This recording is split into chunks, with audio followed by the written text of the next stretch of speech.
Hello, hello. I am the RPGchick, and I'll be doing this next run, which is the Final Fantasy IV any percent pixel remaster run. It works pretty heckin' differently than it does in the SNES version. So if that's the only version that you've seen, strap in and let's see how this one differs. But hi y'all, and welcome back to Questing for Glory. I think I'm ready to go. So let me count me down. In 3, 2, 1, and go. So, for those of you who maybe haven't seen Final Fantasy IV in a while, we have about 7.5 to 8 minutes of cutscenes to mash through. So yeah, we can talk a lot about story and some things that go on in this run. So, when we start a story, Cecil is our good old captain of the Red Wings from Baron, going around the world, stealing crystals. We don't know why. Not yet. But our good old hero Cecil is having second guesses. So we kind of get to see this scene here with these mages and not so good things happening. He is a Dark Knight after all. And we know Dark Knights are not such great folk.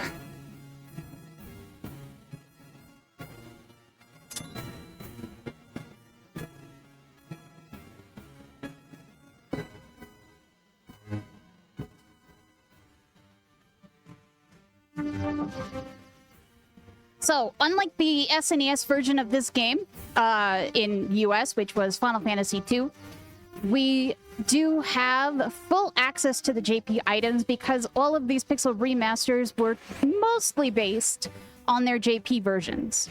And of course, they do come with some quality of life, such as the JP items. We get Auto Battle, which is always nice. If you play the PSP version, you do get that as well.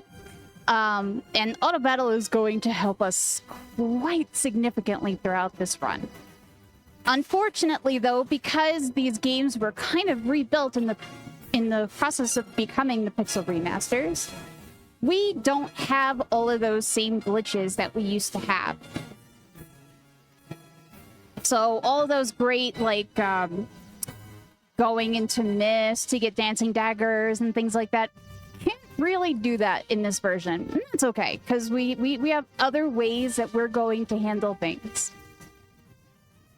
And unfortunately, in this version, the magical items that you can throw, like the dancing dagger, are nerfed anyway, so they wouldn't really help very much.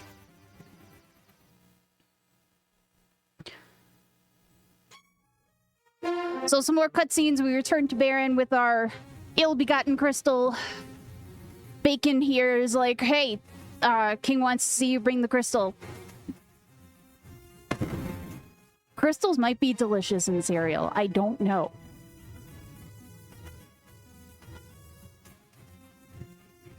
But we're a good little Dark Knight, captain of the guard, captain of the Red Wings. We're gonna obey our king, give him this crystal, even though we're not, like I said, we're not really happy about how we got it.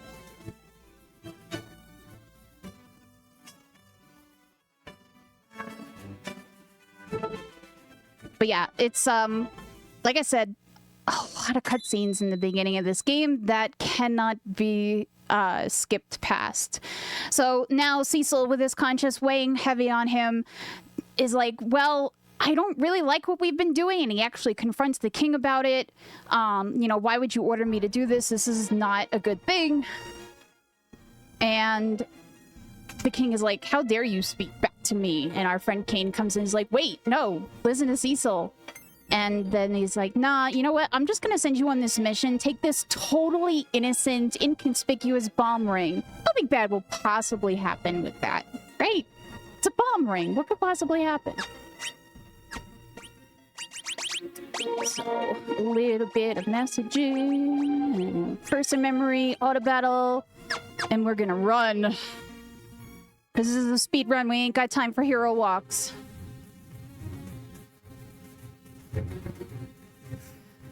So, tomorrow morning is when we're gonna leave. We happen to run into the lovely Lady Rosa, who is definitely kind of worried about us, but we just shake her off for now. And our friend Sid, the engineer, also kind of worried about us, but we're just like, you know what? I've been demoted. The king stinks, and my life's terrible. You know, there actually is an FF5 rando. I have never played it, though.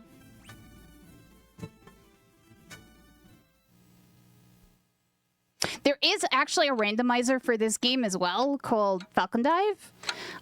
It's pretty fun, not gonna lie. I enjoy it a heck of a lot. I didn't play a ton of Free Enterprise, but I did play a lot of Falcon Dive, and it's very enjoyable. So our lovely girlfriend is checking up on us to be like, oh, what's wrong? Tell me what happened. And Cecil spills everything, telling her that, well, Kain and I are going to go out tomorrow on this mission, and it'll be fine. It'll be totally fine. Again, nothing bad can happen with an item called a bomb ring, right, chat?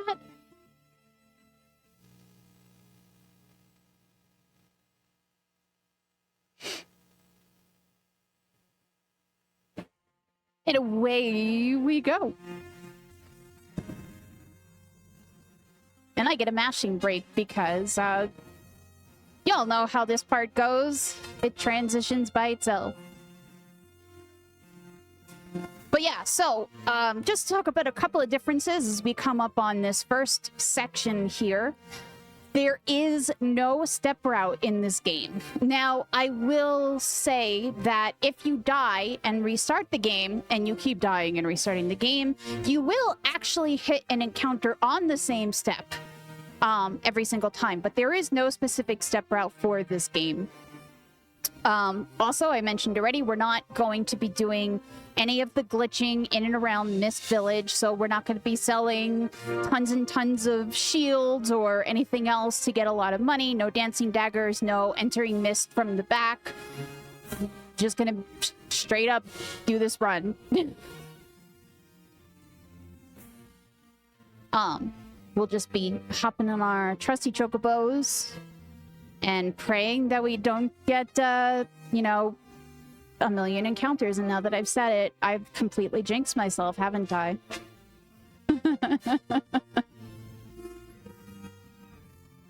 So you'll notice the translation on this. Obviously, it's a little different from the USA version, North America version.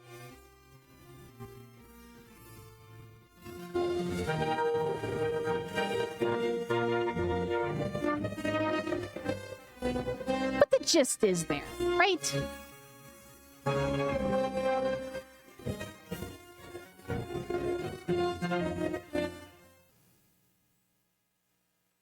Alright, let's go get us a chocobo, shall we?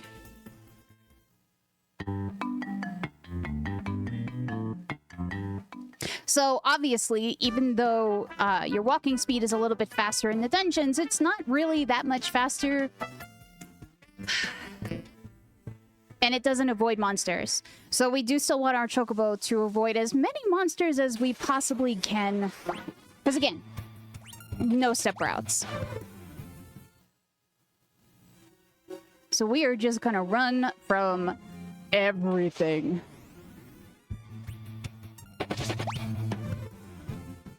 And of course, at the end of this little mini cave, we are going to find our Mist Dragon. Really? Really? You're gonna ambush me in the first cave? How dare you?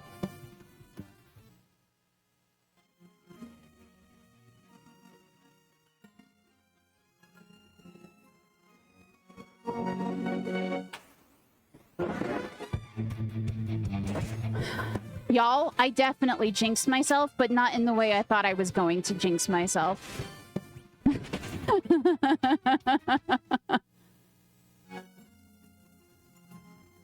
One of the nice things I will say about the Pixel Remaster is that you can mash with pretty much any button on the controller. I'm playing this on the Switch, but you can mash with any of the D-pad buttons, the L and the R buttons, anything. And it's really nice because almost every choice is defaulted to no in this game. And we're gonna try to avoid accidentally pressing no when we should be pressing yes.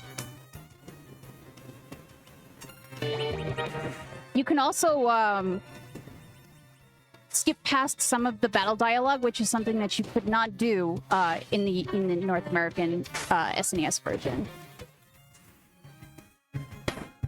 But yeah, Miss Dragon is still your tutorial dragon. Obviously, we know don't attack it when it's missed. Pray that Kain and Cecil have decent damage rolls, which they usually don't.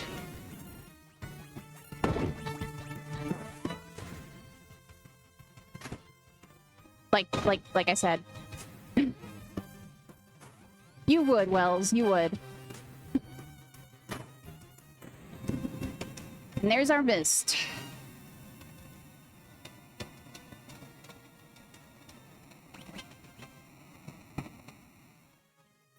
Wells, don't make me come down there.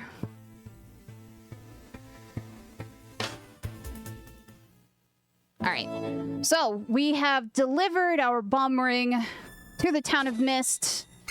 Lo and behold, it is actually a ring of bombs. Who could possibly have guessed that? I know, there's no way I could have. No way.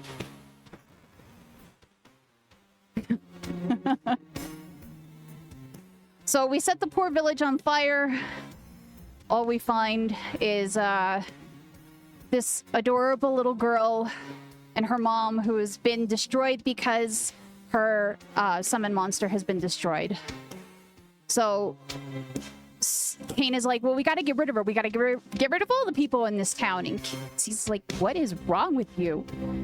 We gotta save her. We'll just take her with us. It's fine.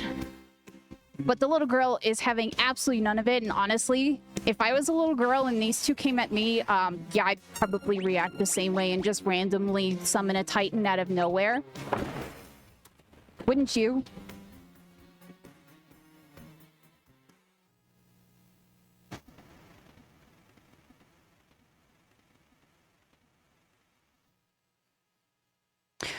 Mountains collapse.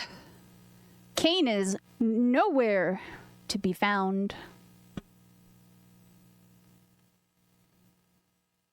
Honestly, I would definitely, if I could summon Titan to get rid of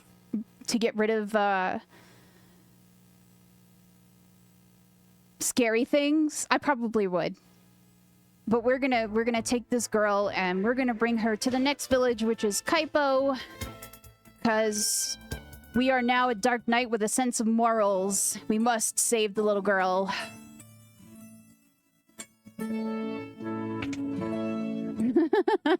I would 100% summon Titan to kill a spider. I would set the heckin' house on fire.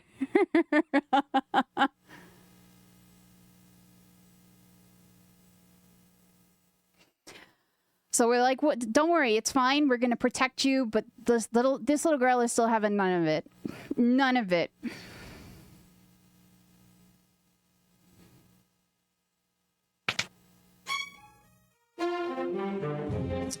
And unfortunately, Baron seems to have found out that we didn't kill every single summoner in the village somehow. So they send some guards after us. But you know what? Cecil's got this.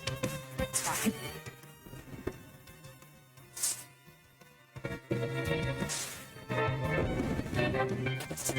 And the nice thing, of course, about this fight is if you kill the soldiers, the general will run away. And you don't necessarily have to fight the general. If you're playing it casually, it's kind of nice. He gives a decent amount of XP, which Cecil will automatically lose when we get to a certain point in the game, and it won't matter anyway. maybe Kain returned to Tattle. It's very possible. But since we saved Rydia, she's like, hey, you know what? You're not so bad. I'll go with you. And if you actually explore the town, you find out that somebody has collapsed in the desert from a fever, and we find Rosa has somehow managed to traverse over the mountains and through the woods, never mind, here into town. But she's got a fever. We can't kind of just take her with us. However, if you don't go and talk to Rosa, then when we get to Tella up ahead, Tella will basically just be like, what are you doing here? I can't help you.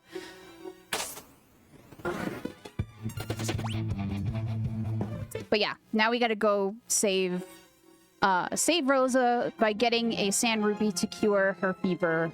And we run into Tella, who is not as terrible in this version of the game.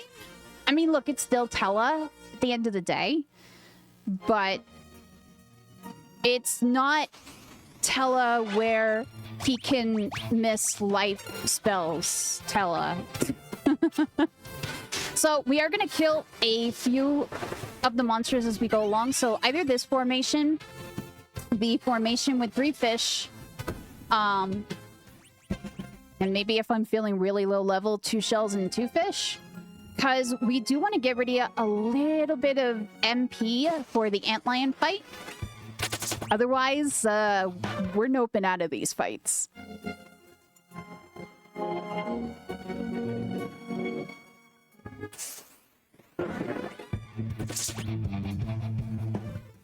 But yeah, Tella's actually gonna do some heavy lifting for parts of this run, believe it or not. So, you know, y'all can scoff at Tella life, but you know what? I'm happy to have him on my team for the little bits of time that I have him on my team. So you get the whole save point tutorial, and you find out that Tella's daughter Anna has run away with some Spooty Bard, and he's gonna go up to I can words. Yes. He's gonna go up and rescue his daughter from the heckin' bard, that spoony bard.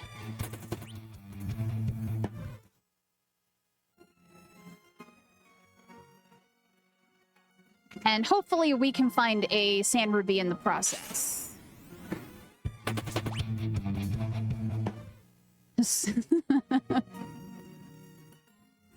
So, not too many treasure pickups so far, as you've noticed. I stopped to pick up in Ether in Kaipo, and I'm gonna pick up some gold here, bomb fragment here, and when we get to the second half of the dungeon, we're also going to pick up swords and all that good stuff. Okay, you can run now, thanks.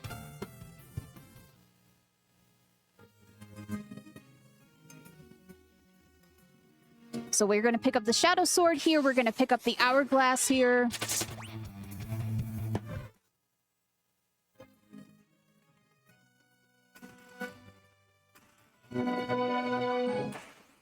We're not going to use the Hourglass anytime soon, but the Shadow Blade we definitely need.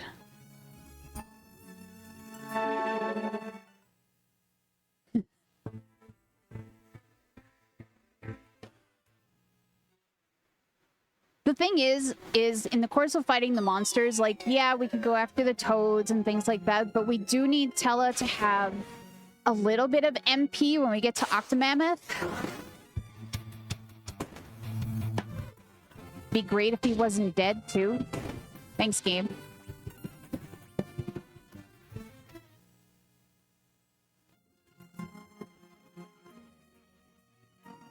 And then we're also going to pick up some stuff in the next room if I can ever get to the next room. Because, you know what? Final Fantasy IV, gonna Final Fantasy IV, y'all.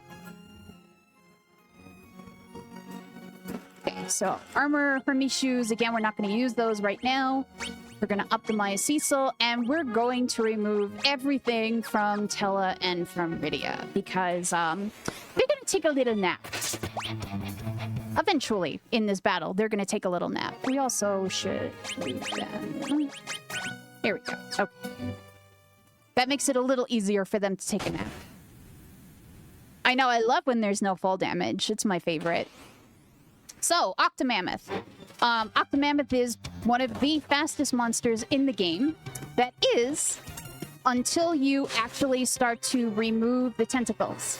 So, the first tentacle to come off takes 3 hits. It doesn't matter how much damage you do. You just have to hit it 3 times. Every subsequent tentacle comes off after every other hit. And the more tentacles you knock off, the more it slows down.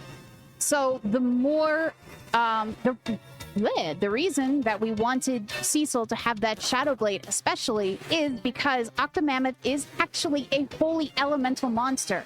So the Shadow Blade does do a small amount of extra damage.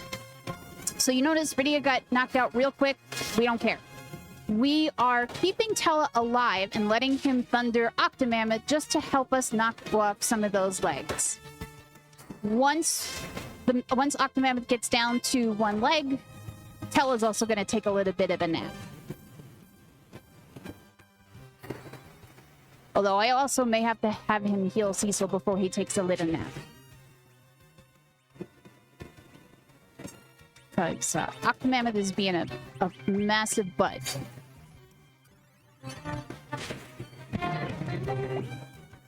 Alright. So now we are going to get rid of Tella. It's not the biggest deal if Tella doesn't die, but it is easier in the long run. Also, you cannot auto-battle attacking yourself. Learned that the hard way many times.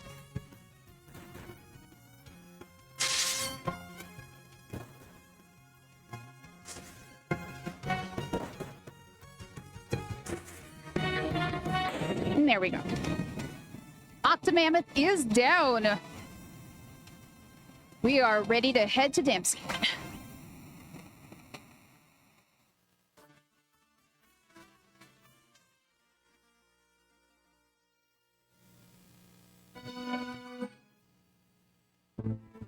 We've totally made it in time. Look, there it is, completely unscathed.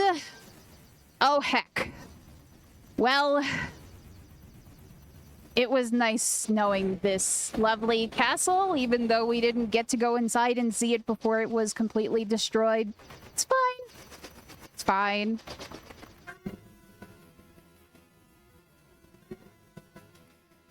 Before we go up to the top floor, though, we are going to go down into the treasure basement and pick up just a few items. At least I tried. Exactly. I tried. So we're going to pick up an elixir, another ether, phoenix down, and a holy arrow for later. We don't need them now. We're not going to need them anytime soon. But especially that elixir, super duper important. Yeah, there's nobody to stop us. We can totally rob the basement treasury. It's fine. They won't mind. So we get to the top floor, and it is Tella's daughter, Anna. Poor Anna caught in the crossfire, protecting this spoony bard. Get your spoons ready, chat.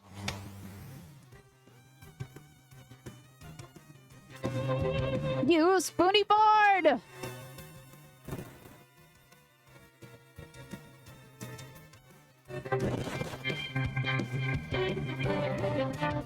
So yeah, of course, since Tella is Anna's father, he's obviously very aggravated that his daughter has been injured. And,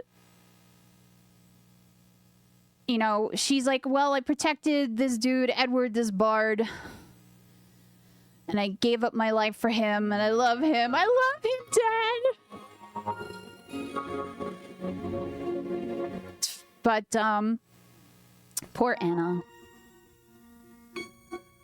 So we find out that Golbez is now leading the Red Wings in Cecil's place, and Tella vows vengeance. Smacks Cecil out of the way, is like, you know what? I'm gonna go get this Golbez guy.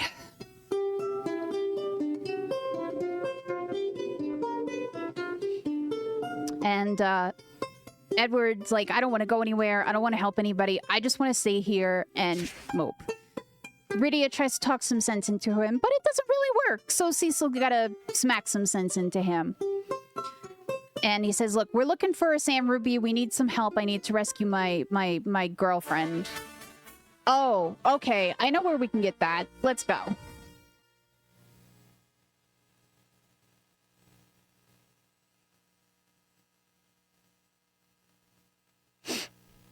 And then you have the true tell of when a person actually dies in this game, chat. They blink out of existence. And one of the worst changes to the Pixel Remaster, our painfully slow hovercraft. This hovercraft makes me sad. Not much else does in this version, but that hovercraft makes me real sad. So we are going to pick up quite a few things in here, including that spider silk. We're also going to pick up a couple of JP items, one of them being an AoE freeze attack, which we are going to use in a little bit. Again, a lot of the stuff that you pick up early game is more geared towards things that you're going to use later in the run. Yeah, that hovercraft is definitely the slowest in any version. It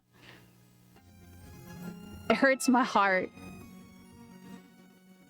In addition to picking up just some extra healing items, because we really don't do our first main shopping trip until we get to Mysidia. So it will be quite a bit yet.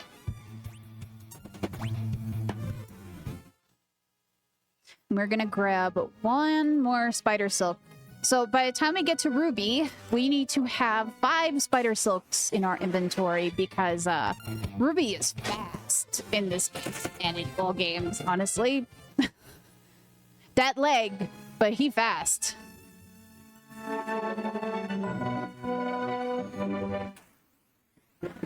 And if I can get down to the Antlion, please.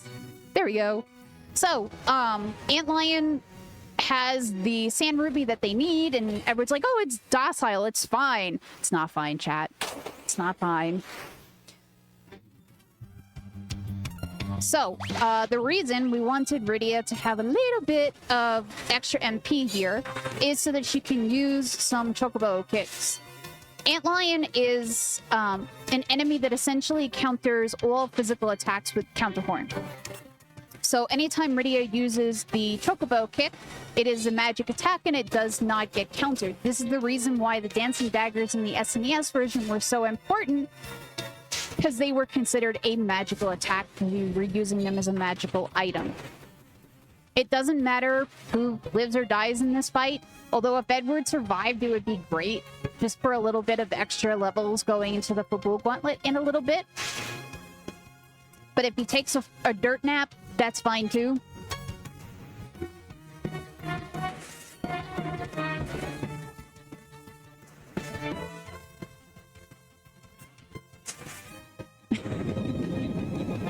But Antlion goes down pretty quick and easy, especially with the extra Chocobo kicks, which is nice. We get our Sand Ruby. Edward's gonna freak out just a little bit, saying, oh, this is some kind of sign. We're gonna use that lovely emergency exit item that we just picked up and get out of here. With our Sand Ruby in hand, we're going to ever so slowly hovercraft our way over to Kaipo and finally get Rosa into our party.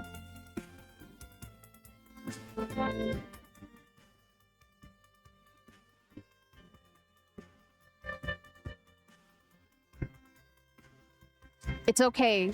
We only have to deal with the hovercraft a couple more times, and it's all good.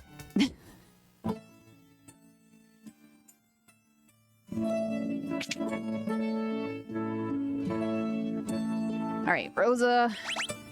So, another nice thing is you can buffer the input a little bit here. Almost every item that you need is not going to be in the first slot because that bomb ring basically stays there forever. So if you hold the left arrow button, you can kind of auto menu to the item that you need, whatever it might be, which is really nice, actually.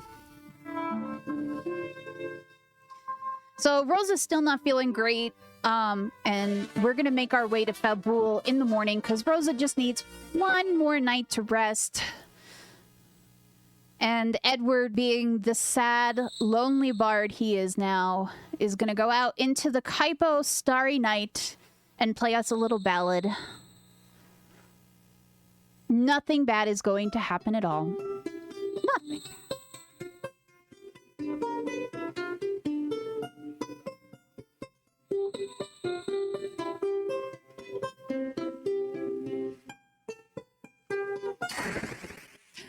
Something bad happened, chat. I lied. So in the SNES version, this Sahagan has a ridiculous amount of HP. It's like 45,000 something. I don't remember the number. But it is scripted so that you only have to hit it 3 times and you get lots of experience because we need Edward to live at least a little bit. At least a little bit. And spurred on by the ghost of his love, she tells him to be brave, go hunt down Golbez, help them out. Basically, stop moping. Let's go. I don't know if it's got that same level of HP in this version of the game. I would be curious to know, though. Oh, get back up there. So we're gonna head towards Fabul. We're going to see a little girl overcome trauma in an instant.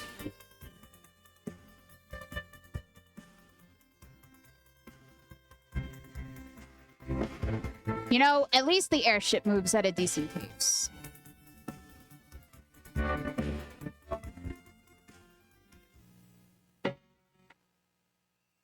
So Mount Hobbs is blocked with ice, and Rose is like, well, Bridia, you can use black magic, right? Just burn it down. No, I hate fire. My village was burned by fire. I don't want to do fire. But you must. Okay, fine. But thou must. By the way, no matter how many levels you get on Rydia, if you don't do the Mount Hobbs cutscene, she will never have fire in her inventory. Exactly, but thou must.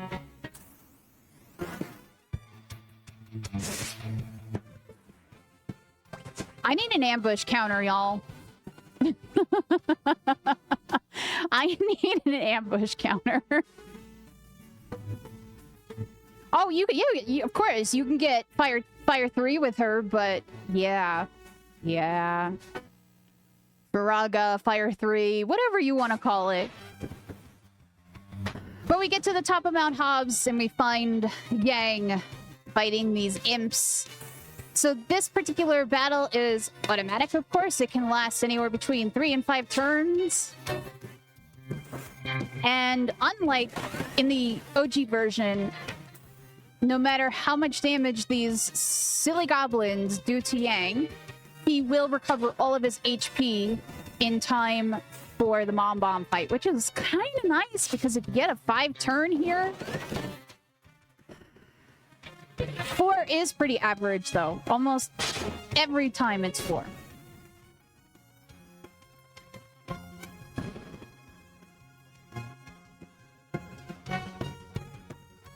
So we decide we gotta help him because it's no ordinary bomb. But our help is going to consist of most of our party defending. And, yeah. A little bit of healing.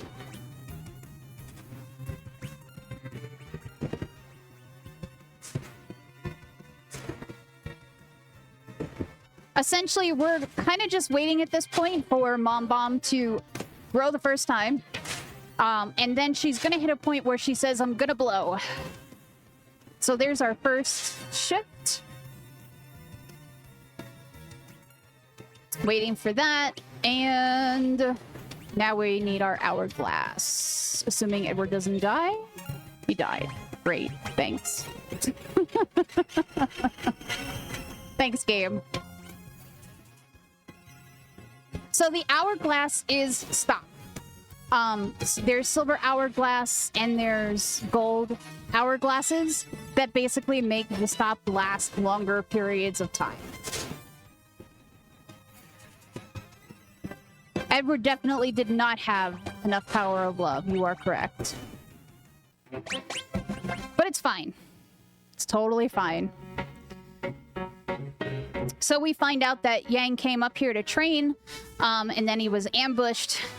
And we tell him about the assault on Damcyan, and he's like, oh, heck, they're going to come to Fabul next because we have a crystal too. We haven't got much time. We've got to get to Fabul. It wasn't spoony enough to survive. Exactly. See, you understand, chat. You understand.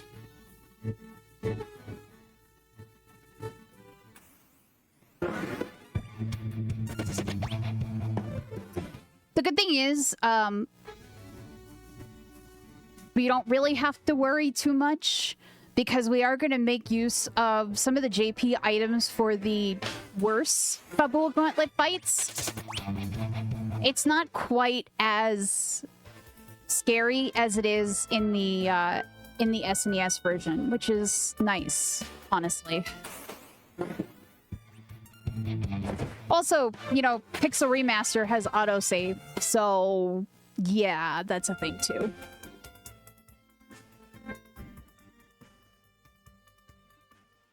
A little bit of menuing before we go into Fabul, if, you know, if I can do stuff. The Pixel Remaster does have the JP items. It's great, honestly. Love it. So we are going to take all of Rose's armor. We're going to put bow and holy arrow on Edward. Going to take everything off of Cecil, except for his shadow blade. There's a reason for that, I swear. You know this game. How dare you? And we're gonna make one little stop before we go up to the king to get said JP items. We're gonna pick up Zeus's Wrath, we're gonna pick up another bomb fragment, and we're gonna pick up another Antarctic Wind, which is going to be extremely helpful going through the gauntlet. So we get to the king, we tell him all about how Baron has been taking crystals and Damcyan was attacked, and now we've got to save the crystal here at Fabul, and we can't repeat this tragedy. And again, menu starting on no makes me sad. But it's fine. So good old 90s misogyny, we leave the girls behind. They took away my healer. How dare they?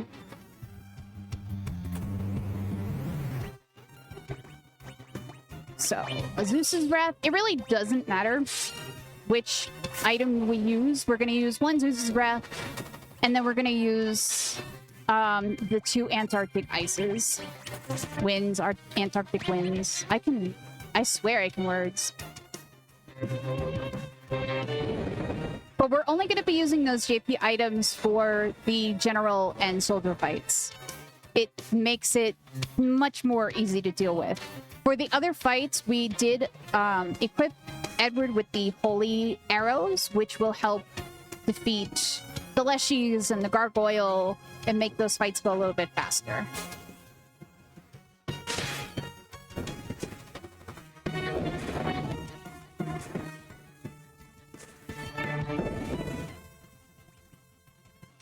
Another nice thing about this game is that at least this version, is that there's not like a best spot. A lot of the times in the SNES run, you want to put Edward in the middle, especially before Sahagin, just so he has the most accuracy. Here, doesn't matter.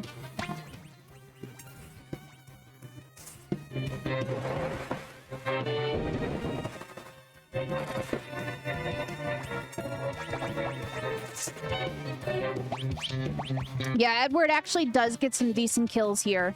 The holy arrows do a good bit of work.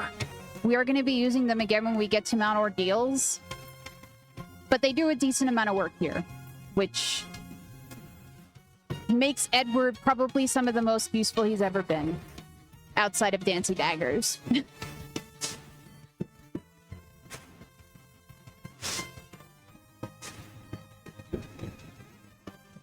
Unfortunately, when Edward does get to low HP, you do get Hideward. I hate Hideward, y'all. Rather have Deadward than Hideward. It's not as slow, but it's still annoying. But we've only got one more fight to go, at least for the main part of the gauntlet. Edward trips and falls. Like, oh no, Edward, we're coming to save you.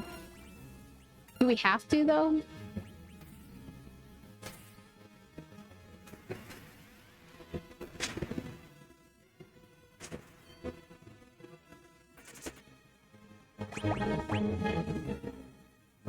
We did it!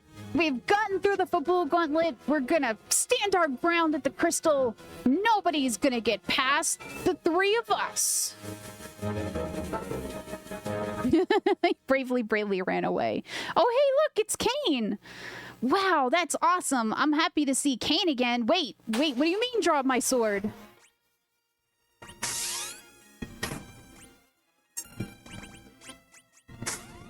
So yeah, Cain is attacking us. We're gonna try to get out of some extra dialogue, although these damage rolls are terrible. There we go.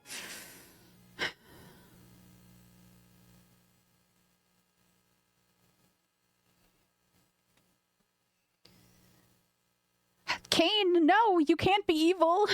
You can't be. And we get Golbez. Turns out Cain was working for Golbez. Cain is a bad guy. I know. It's wild, right? And Rosa, unwittingly stepping in front of the bad guy. That's a plot device if I ever saw one. But unfortunately, there isn't too much that little Rydia can do. So Cain takes the crystal, mocks us, and leaves. With our girlfriend. How dare you? Golbez does have some awesome ability to make an entrance. It's true. So we're all sad and mopey. And we're gonna leave it to the youngest party member to talk some sense into us and be like, no, you can't give up. We got this. It's fine. We're gonna rest, recover, pick up a couple of more items. So some Hermes shoes and another spider silk. And make our way to the inn so that we can progress this.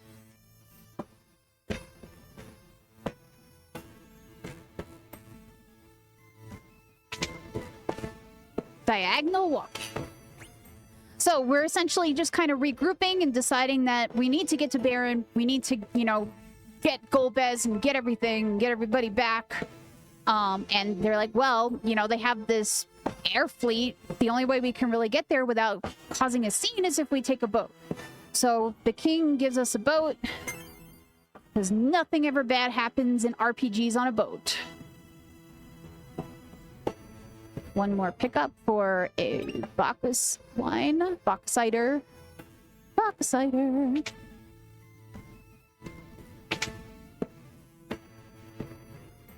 Rosa's on vacation. Exactly.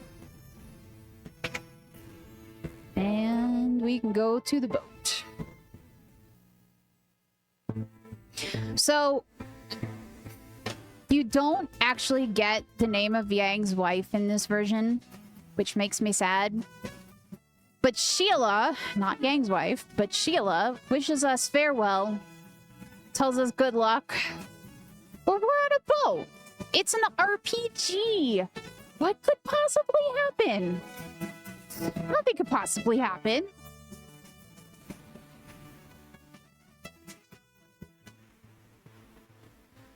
Got all these brave sailors and their brave captain.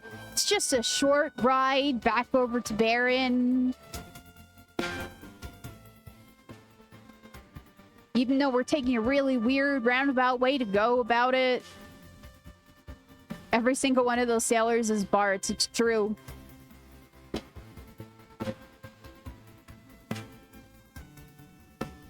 They're like, well, when we get there, we'll find Sid and we're gonna kick everybody's butt. We will get our friend back and save the crystals and save the world. The old... I appreciate these reference, thank you. Well, I mean, I guess something bad happened on a boat in an RPG, y'all.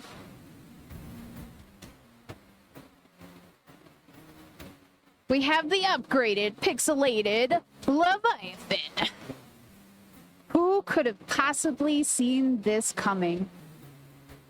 And now the true test. The true question, chat. Does Yang jump off the boat? Or is he pushed? Because I am definitely on team pushed. And then Edward's like, no, I'm not having any of this. You're not going to push me off. And he throws himself down to the deck. As the Leviathan drags us under the waters. Exactly, Yang was pushed.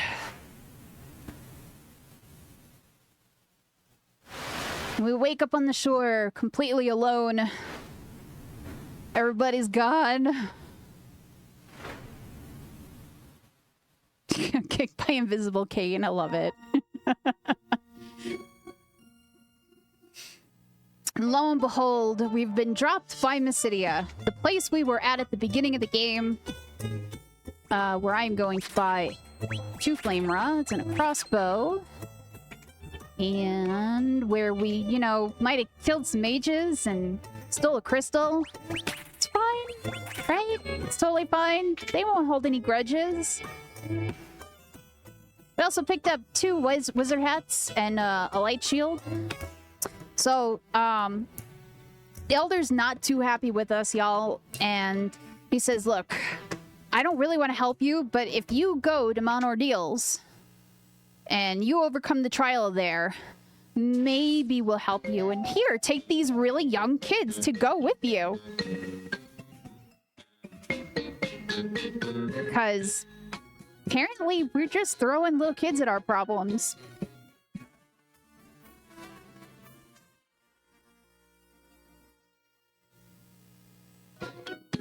They are going to be at least semi-useful, which is nice. Because we're going to do an optimized... We're going to put on the Deathbringer sword that we got from the king. We're going to optimize yours. And then we're going to sell some stuff and do some shopping. Okay, let's do... I need to buy that back.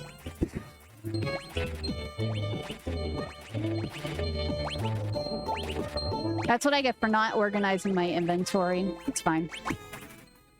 Armlets, staff, Shadow Blade, Bard's Tunic, go away, go away. Save the Iron Arrow. Did that. That. Me. Okay, we need some potions. We need some Phoenix Downs. We need some 5 potions. Not that many, though.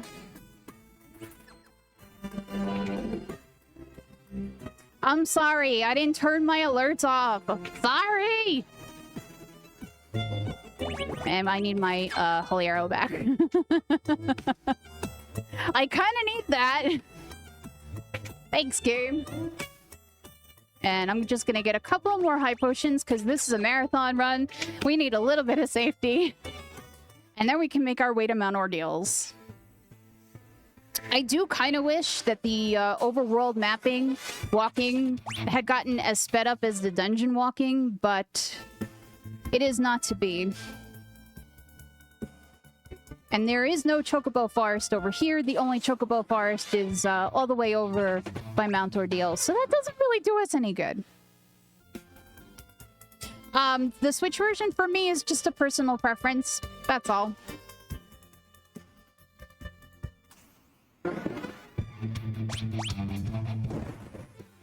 Okay. Great. Thanks, Zoo.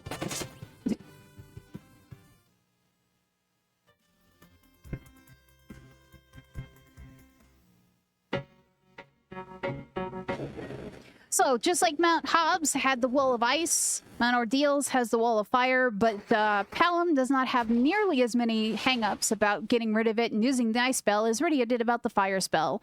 So, he just... Blizzard, bam, we're good, let's go. Meanwhile, at the Legion of Doom... So we see that Golbez is in fact not even in Baron. He's in this weird place with Rosa tied up. Calls on Scarmiglione's like, hey, I got some folks for you to eliminate. Big key difference between this version and the original North American version is you get the scythe guillotine hanging down instead of a bowling ball, because apparently censorship thought that being crushed to death was a less painful way to go than a clean slice, I guess.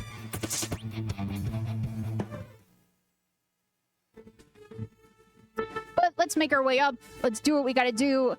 And we run into Tella, who is coming down the mountain the wrong way. So I want to know how far Tella went up before he decided, this can't possibly be the right way. I'm going to come around and come back down. But he says basically that he's looking for a way to defeat Golbez. And he heard about some great way here on the mountain. And he's like, oh, you know what? I'll help you out. I'll help you become a paladin. Tella got really, really lost. It's true.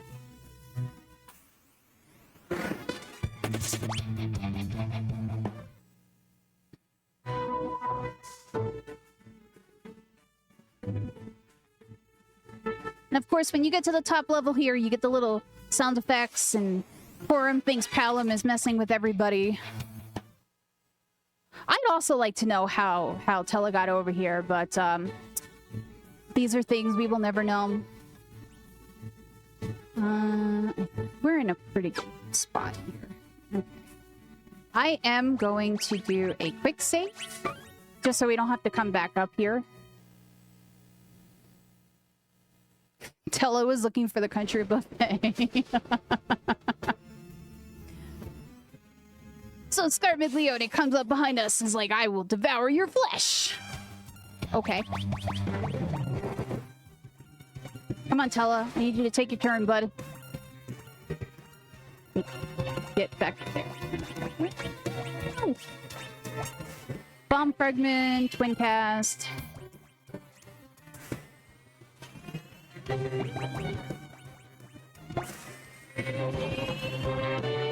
Would definitely prefer that the twins not die, but they can attack Cecil all they want.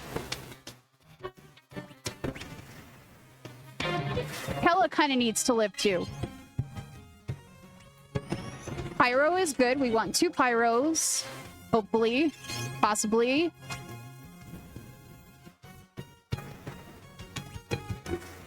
Please. You know, I swear, if you wanted to kill Cecil, I would be fine with that. Really, I would.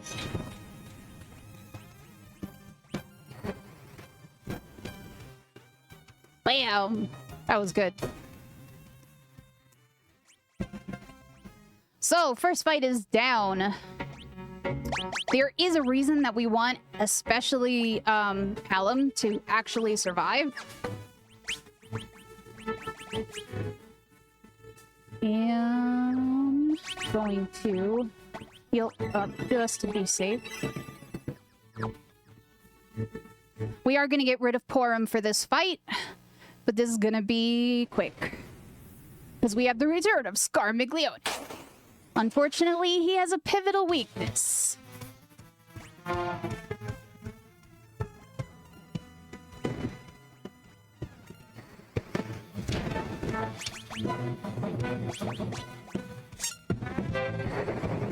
All right, my dear. Okay, bye.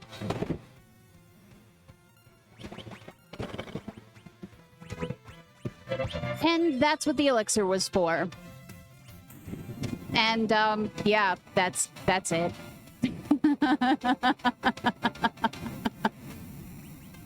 And that's all she wrote, folks.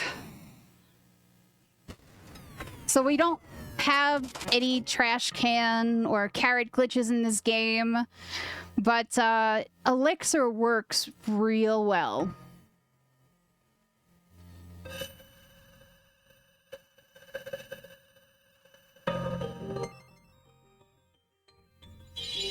I mean, look, we could throw Cure 2s in his face, but the Elixir is definitely much faster. So, of course, we get Semi-Paladin Cecil. He's gotta face his darkness. And since, again, there's no glitching, we just defend and wait. Because what else can I do? In the SNES version, you would throw some dancing daggers on Cecil, and he'd finish this guy off in a couple of turns. In a few turns.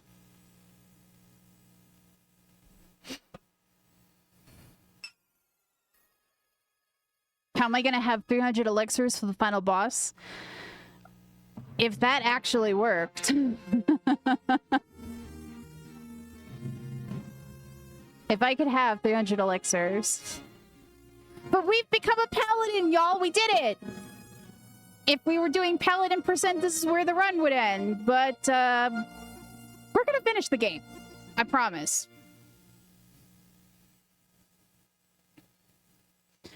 So now that Cecil's a paladin, that light also has bestowed upon Tella the greatest magic of all, Meteor. And the twins are like, you know, he did become a paladin. Maybe we should be honest about why we're really here. But Tella's in a rush. He's old and he's got no time to wait.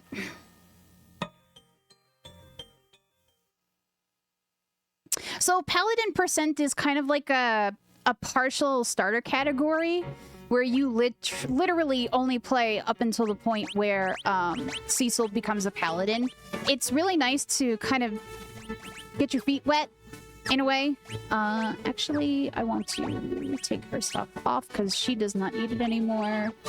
And I can do that. Okay. In the course of going down this mountain, we have some levels to gain. So the nice thing is that Cecil starts back at level 1. I say that that's nice. Not really. But because he is back at level 1, he is going to gain levels really, really, really fast. And the hope is to get him to level 19 or 20 before we get down the mountain. And again, because this is a marathon run, I will probably take us to at least 19 before we leave. We hopefully will see some Lumia fights. That would be great. I'd like some Lumias, please. Please. Nope. Oh well. But yeah, Holy Arrow is going to do our heavy lifting as we go down the mountain. Dark Knight Cecil would do 1 whole damage most of the time, because dark swords, zombies, ghosts, skeletons. He didn't do a lot of damage, especially on the zombies. But Cecil can equip bow and arrow along with his swords, and that Holy Arrow is going to do lots and lots and lots of nice things. I'm also going to make sure that he doesn't die. Give him some more HP. Pick up the things that we left behind, because if we're going to take extra steps to get into encounters anyway, we might as well have a few extra ethers in our inventory. It doesn't hurt.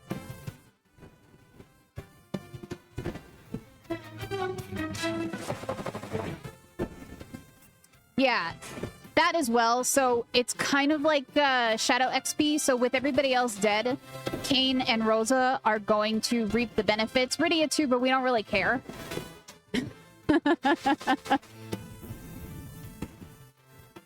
Edward never comes back into your party, excuse you. Spoilers, you're never getting Edward back in your party.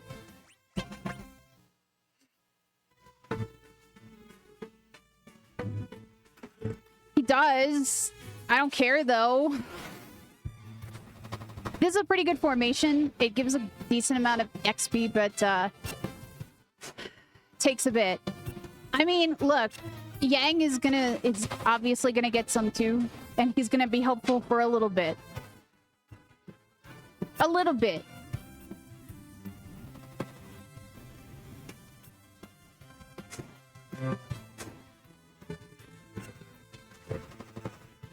Also, you're seeing one of the biggest benefits for Archer Cecil, and that is that you get to put him in the back row and have him do the same amount of damage because he has a wizard hat and some leather armor on.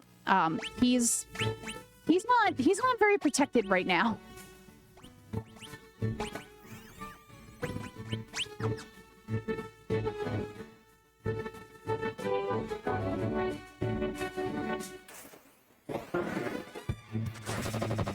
Yeah, other people that aren't in the party are technically getting XP right now.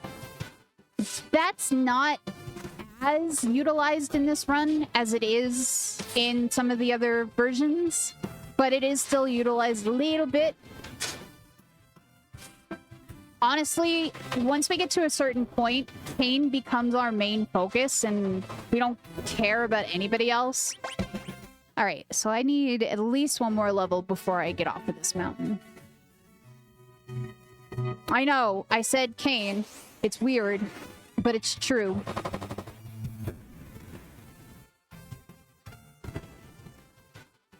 Kain is gonna be the hero that we all didn't deserve, y'all.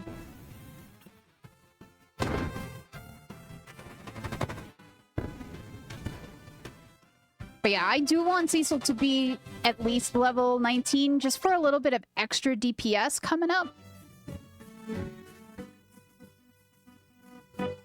So if I could get... It's a kind of decent formation.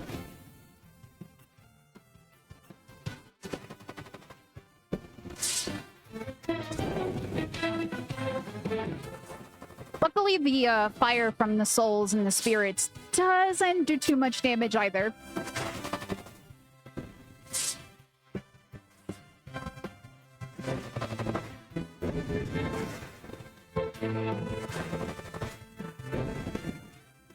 There we go. Okay. So we have our level 19. We have teleport. Let's get the heck out of here. Yeah, that holy arrow really doing the heavy lifting. I cannot emphasize enough just how amazing it actually is. Okay, we have enough MP on Tella, so we can head right back to Mysidia. We're gonna use our chocobo.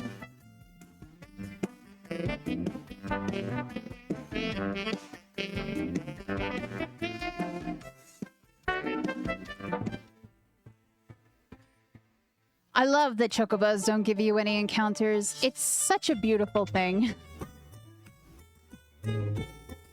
So we go back to the Elder like, hey, look, I'm a paladin. So now what? Now what? And the Elder's like, well, we have this legend here.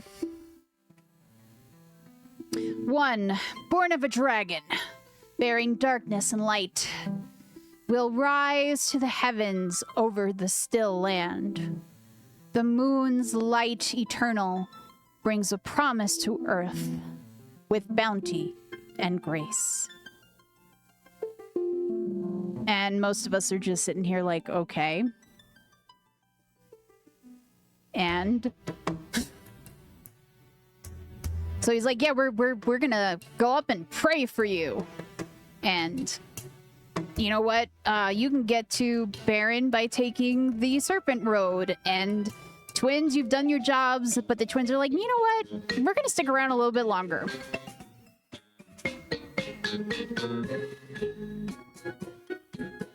I mean, look, they're good meat shields, so I'm not gonna complain too much about that.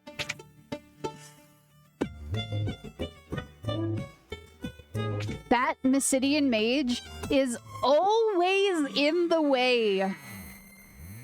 Sometimes I get lucky and she goes down like she just did. Most of the time, though, she will continue to stand in my way. She's worse than Kaipo Hunk.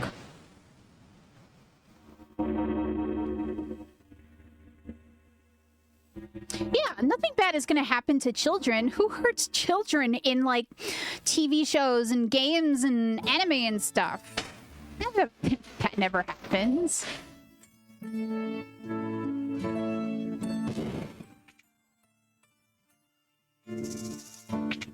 So, we'll just take a break and... Hey, look, it's Yang! Yang! You know me! No, I don't. Well, heck.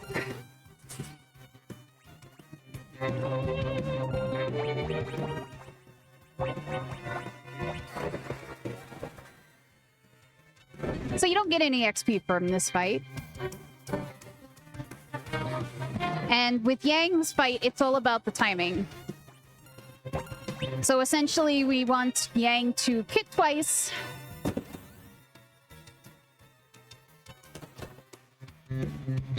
Come on. And wait one turn with Cecil. And then attack. So it's timing based. 100%. Doesn't matter how much damage you do to him before that point. And Yang is like, oh, hey, what happened? Some weird stuff was going on.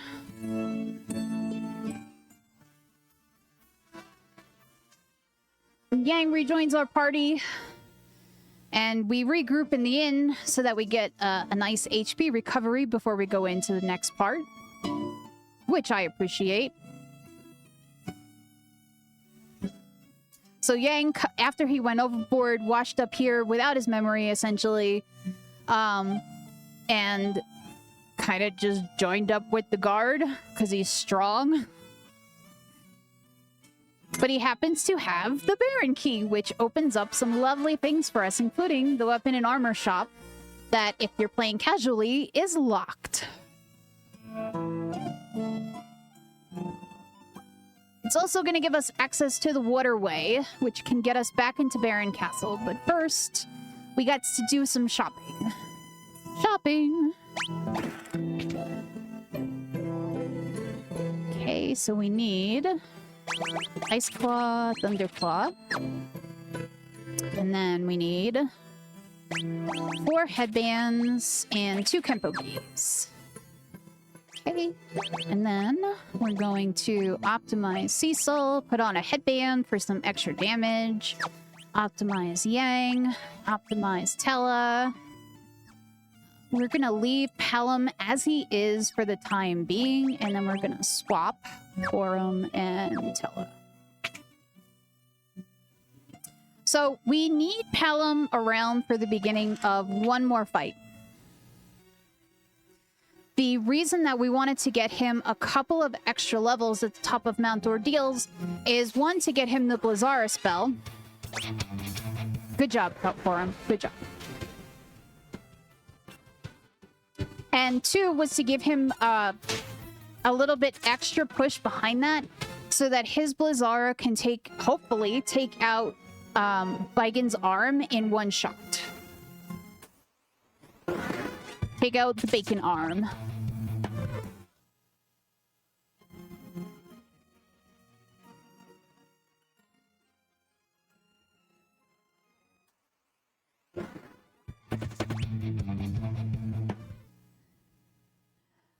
I don't know about y'all, but like playing casually as a kid, some of the monsters in here, especially the upgraded gators, were always such a nasty spike in monster levels, especially since they do 2 attacks in a row. Always hated it.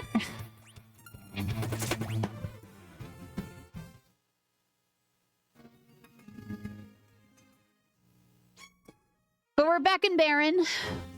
We can save everybody now. Totally. Save everybody. Right? This castle's kind of empty, though. And I am going to heal up real quick.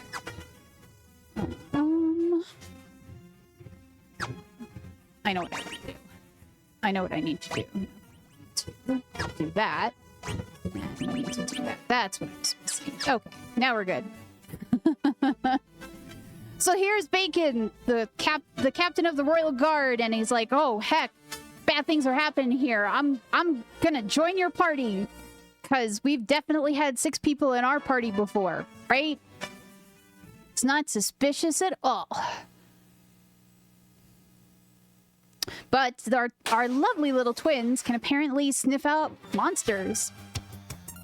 Kudos on them, honestly. So we're gonna Blizzara that arm. We are gonna Thundaga the main body. So as soon as you use magic on Bacon's main body, he will cast Reflect.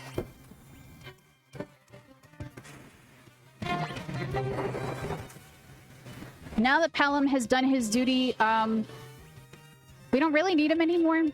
Sorry.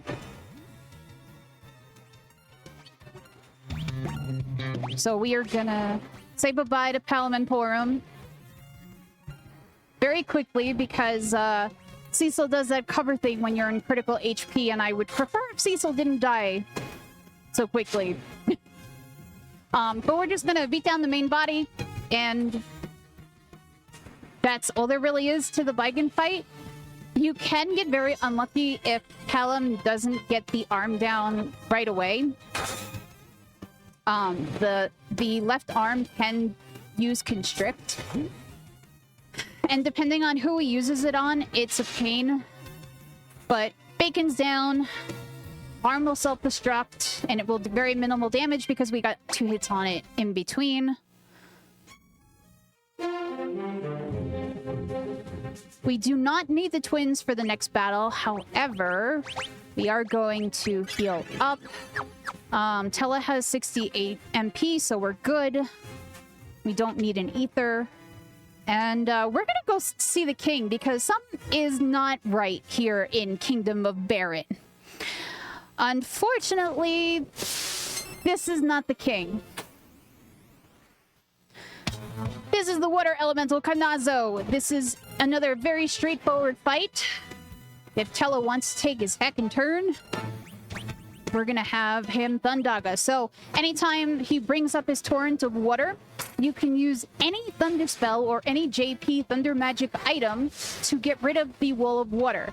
If you do not get rid of the wall of water in enough time, he will use a tsunami. Now, as his HP goes down, the tsunami will do less damage. But you don't want him to do it at all, honestly. When you get him below a certain HP value, he will go into this turtle defense mode, and he'll keep recovering himself. Technically, I think ice works better in this phase, but you know what? Auto battle. So, yeah.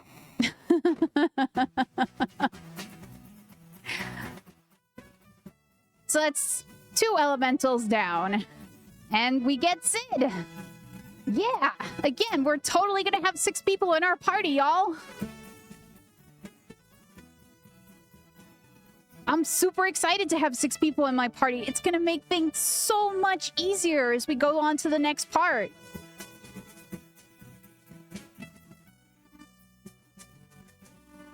Got 2 mages and Tella, whatever he wants to call himself.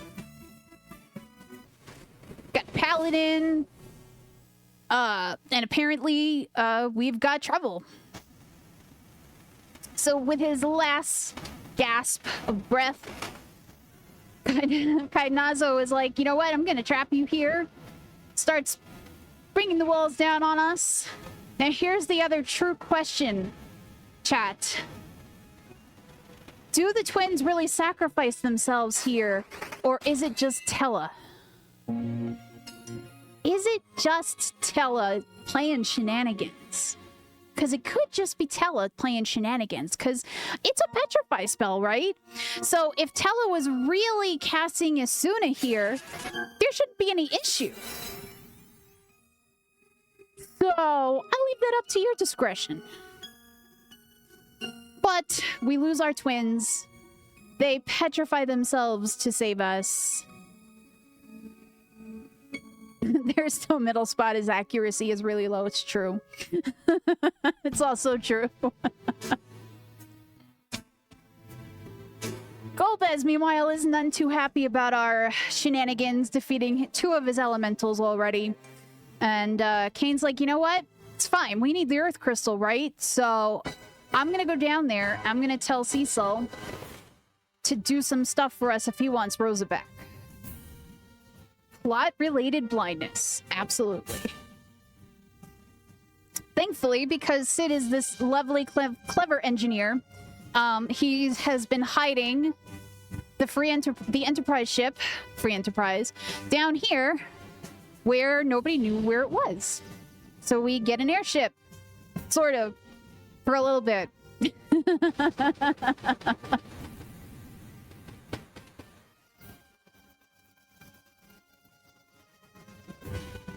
It is a free enterprise, exactly. So here comes Kain, waving the white flag. And nobody is happy to see Kain. But Kane's like, look, we need the Earth Crystal. You need Rosa back. So you go get the Earth Crystal for us. And then we'll give you Rosa back. Kain. Really wanted to like you, dude. We're gonna make a little detour first, though. Again, getting items that we need for other stuff. So we're gonna go down here to this ruined castle, which is actually a blonde castle. And we'll talk about a blonde later on. But we're gonna pick up 3 things. We're gonna pick up mute arrows, we're gonna pick up 10,000 gil, and we're gonna get a bomb core. Unfortunately, teleport does not work in towns and castles in this game, so I do have to walk back out. It's another one of my not favorite things. But at least you can walk fast. But we're ready to go. We can head to Troya. Find out what's going on with this Earth Crystal. I lied. We're going to make an extra stop, too. We're just going to pick up a great bow. Because reasons.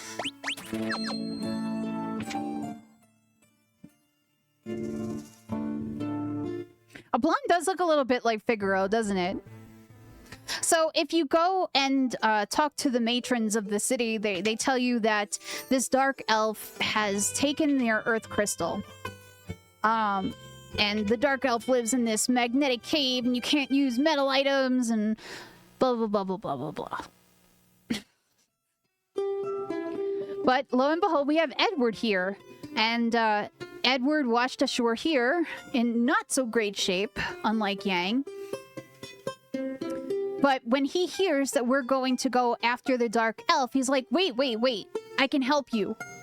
And he gives us Twin Harp. I believe it's still Twin Harp in this game, yes. So the Spoony Bard gives us the Twin Harp. He's like, look, take this with you. It's totally going to help, and it will. He's like, I can't help you, but you can at least take this with you. It's dangerous to go alone. Take this.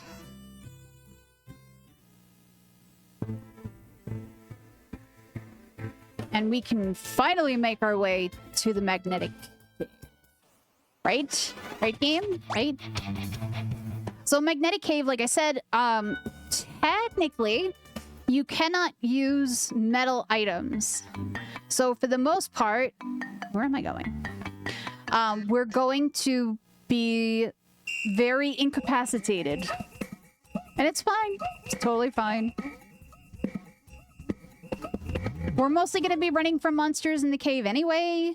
So the only thing that we are going to do to help us along a little bit is we are going to take everything off of Cecil.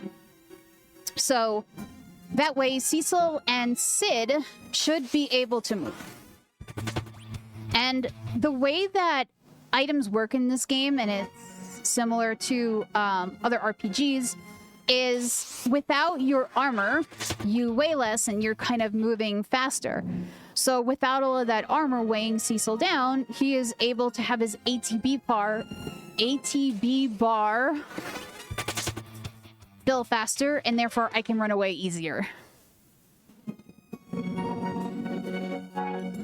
We're going to utilize that a lot in this game. Because technically, there are many things I should not be able to run from as we get further down, at least not for quite some time.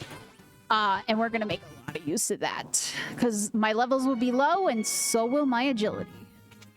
We're gonna make a quick pit stop here, pick up some more spider silk, pick up another hourglass that we're gonna use later.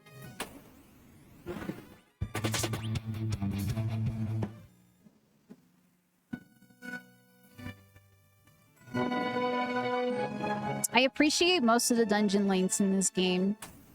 They're not ridiculously lengthy for the most part. For the most part. Nope. Get in there. Get in there. Darn you, Sid. Curse you.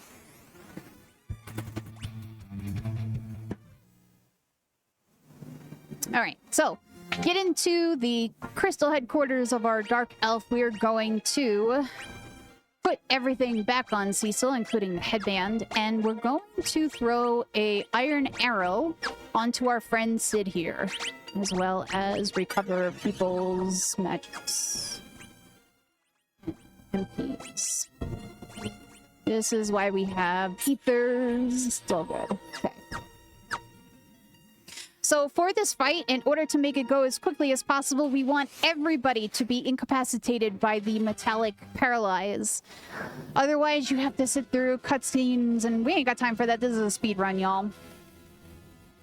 So with us completely incapacitated, Edward is able to hear everything through this twin harp. It's like a walkie-talkie, essentially. So he's going to go play us some beautiful music to break the Dark Elf's concentration and break the magnetic field. Unfortunately, I'm sorry, this is not randomized.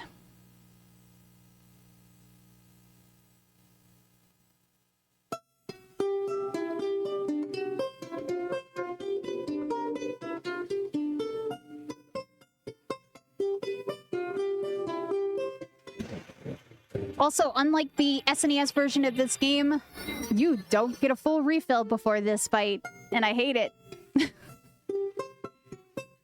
Okay, we're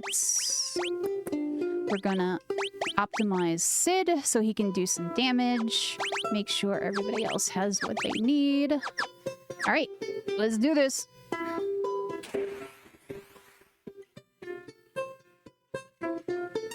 Okay, so attack, attack. We're gonna berserk Cecil.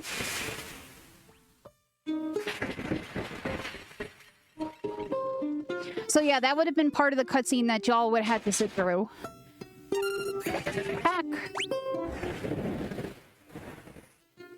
And essentially at this point, we're just gonna wait for me change. You're a jerk. Yes, we're not gonna just wait for me change.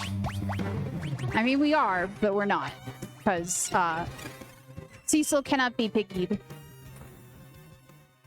I guess he can. It's fine.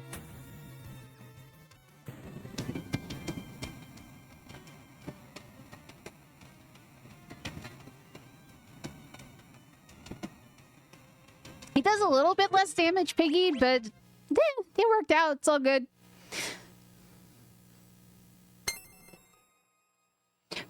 Pigs are some serious business. Also, do not leave this place without picking up the earth crystal. It's not a fun walk back. Alright, so we are going to heal up. And then we can get the heck out of here.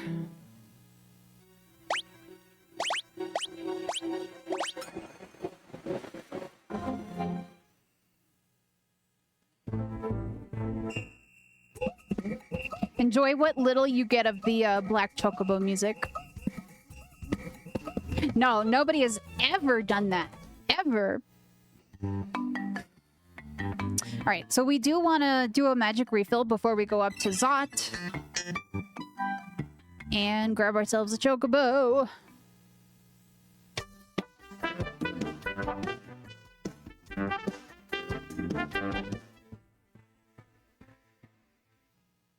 We do have to show the matrons that we got the crystal back, before Kain will take us up to the tower.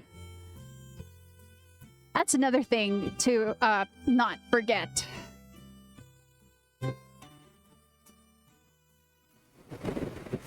But yeah, they're all excited. We got the Earth Crystal back, and we're just kind of like, well, we're just gonna borrow it for a little bit. I swear we'll give it right back.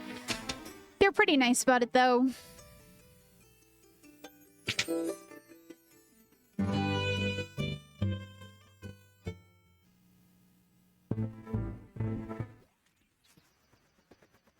But Kain's gonna pick us up and bring us up to Back Attack Tower, better known as Tower of Zot, so that we can get Rosa back.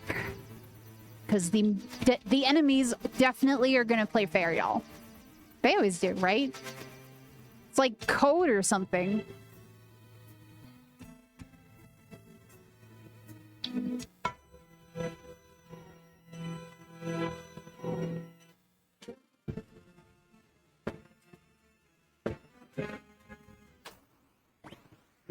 But yeah, this tower is very rude. And this is really the first place we kind of start to feel that lack of agility from our lower levels. And you'll see, even though I do get my ATB full, it's harder for me to run in here than it was in a lot of the other places. We're also going to make a side detour here to get the Flame Sword.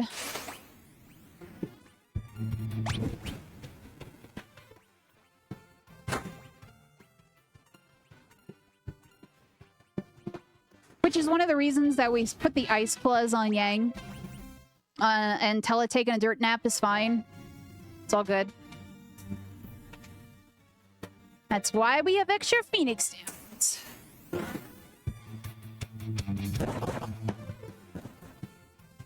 Also, every time you transition a room, you do get a autosave. Less autosaves in this run, man. I am going to actually not be super duper risky.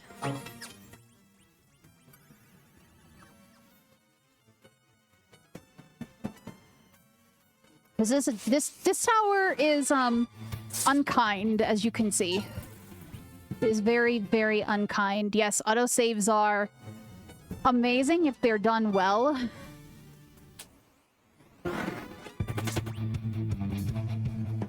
But in the Pixel remasters, they're done pretty well because of the consistency with where and how often they're done. And we are going to make one more detour in this room to pick up the Gaia Hammer for Sid.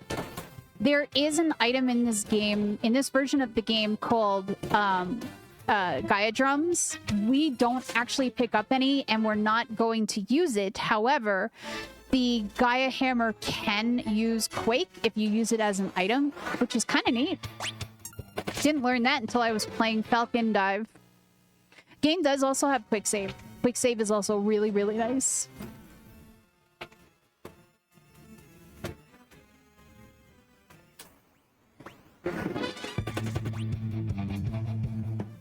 We're almost to the next boss, which is going to be the Mega Sisters.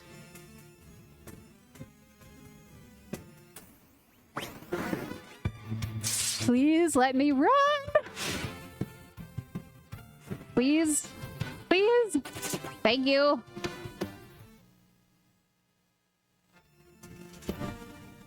Okay. So, we need to equip Great Bow, equip Mute Arrows. We need to switch this for this. We need to heal up.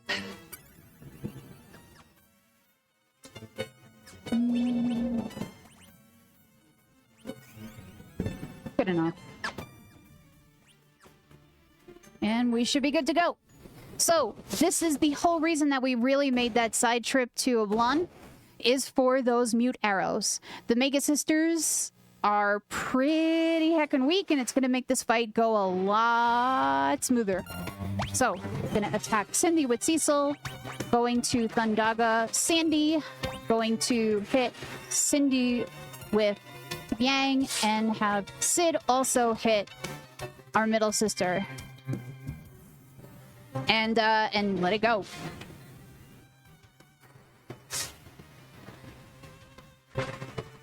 But yeah, you can see the kind of work those mute arrows are doing here in this fight. It is a significant damage increase, which is really, really, really nice. The Gaia Hammer as well. The Gaia Hammer on Sid is also doing some carry work here.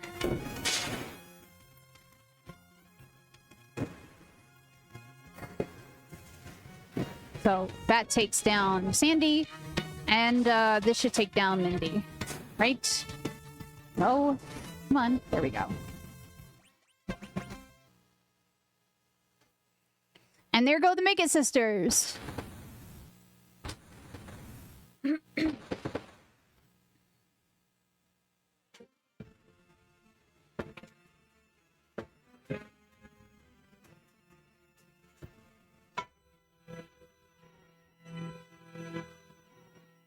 So we finally reached the top of Zot.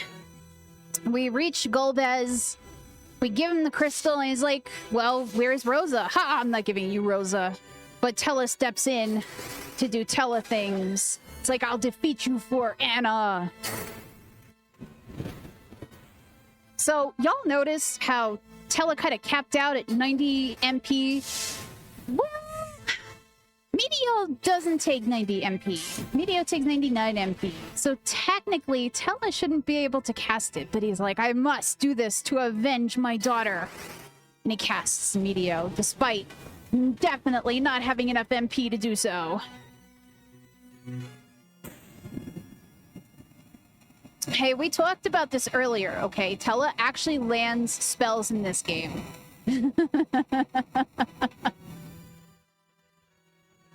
So with a flick of the wrist, Medio brings down Golbez, or at least weakens him for the moment. Unfortunately, it is a lot for our old man Tella, and breaks, but does break, the mind control on Cain.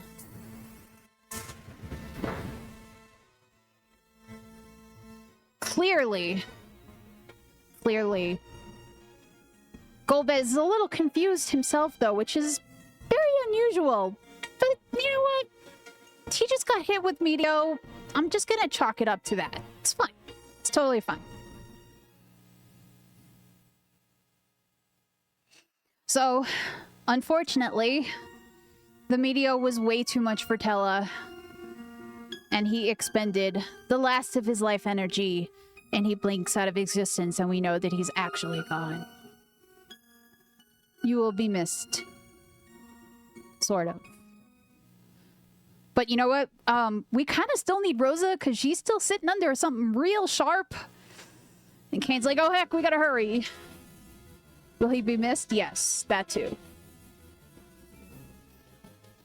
And because plot device, we save Rosa just in the nick of time. That would have been a very nasty haircut.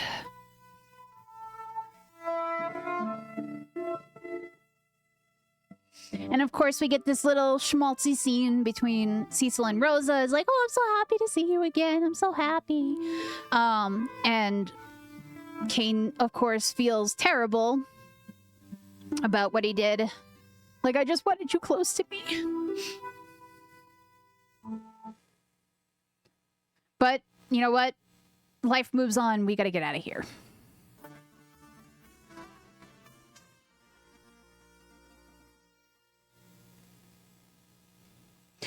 Before we can get out of here, though, we got some stuff we gotta do. So, optimize Cecil, put on a headband. We're going to strip down Yang. Sorry, Yang. We're gonna put on his headband and Kenpo-gi on Cain. We're gonna optimize Sid. We're gonna optimize Rosa. Back in there. Put on the Great Foe and the Mute Arrow. We're gonna have her heal up everybody. Because y'all know what's coming next.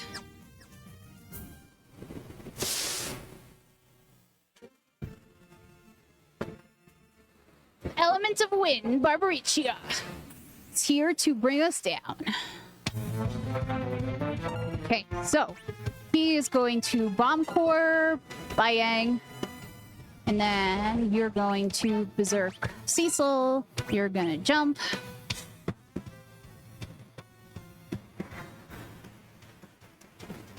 There were so many more opportunities for him to betray the party. I know.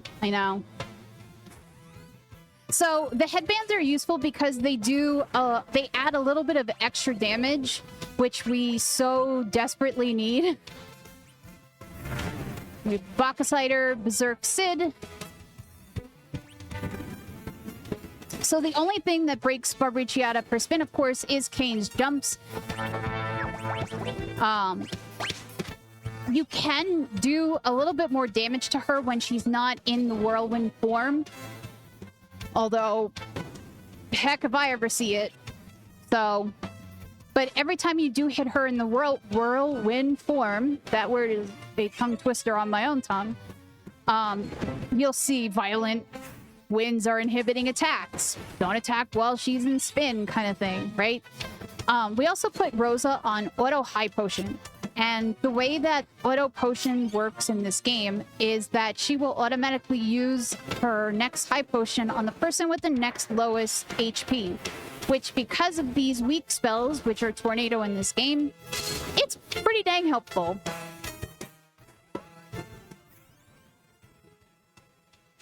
So we get a little bit of extra damage from the headbands, we get a little bit of extra damage from the Berserk,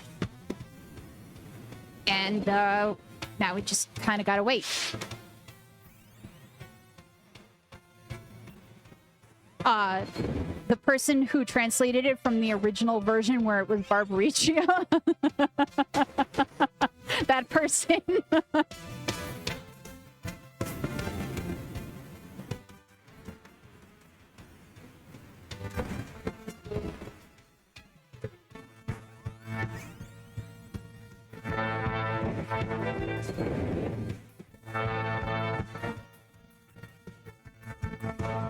There is a mythological tie-in with the names, so it does actually, like, the names that they use actually do mean something.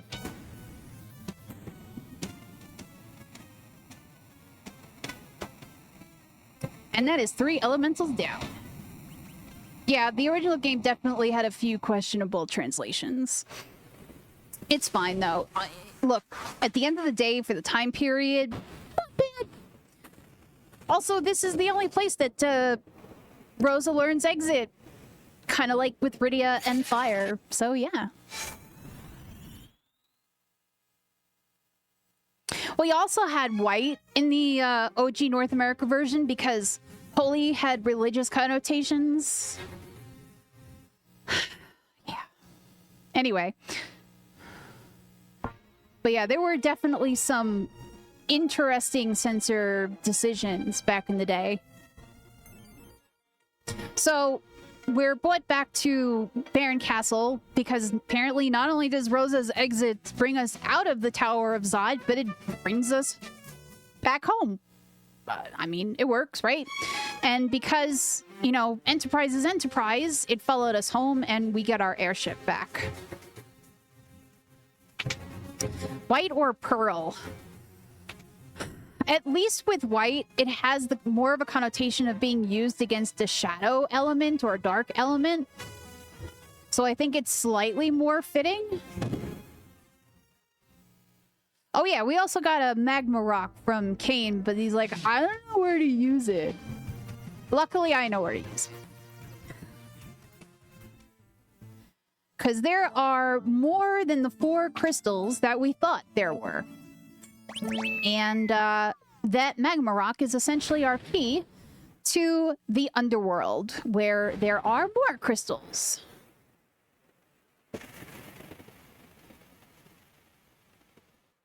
Fate is amazing, though.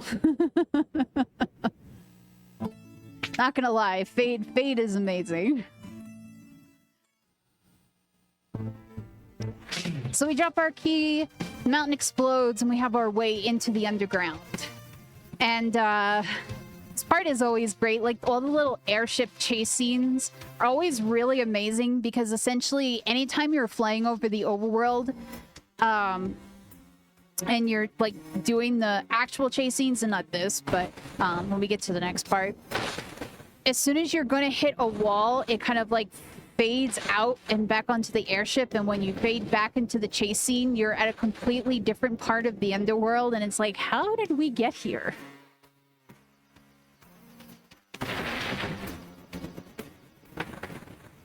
So it seems like the dwarves and the Red Wings were already at war down here because, well, the Red Wings already knew there were crystals down here. And we kind of get caught in the crossfire. So down goes our ship, unfortunately.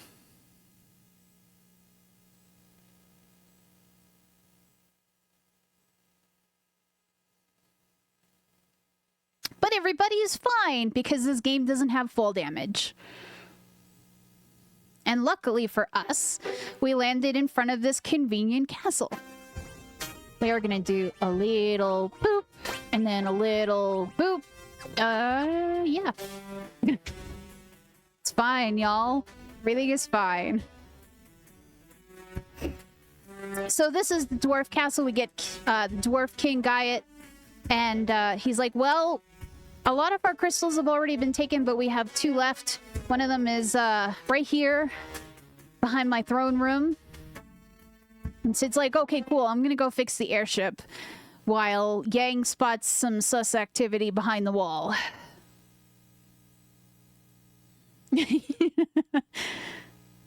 Kaiten, thank you for picking up on that reference. I was really hoping somebody would. And we get the creepiest boss in this game, Calcabrina dolls. If you talk to Luca, she's like, I haven't seen my dolls. Well, I've seen your dolls and they're creepy.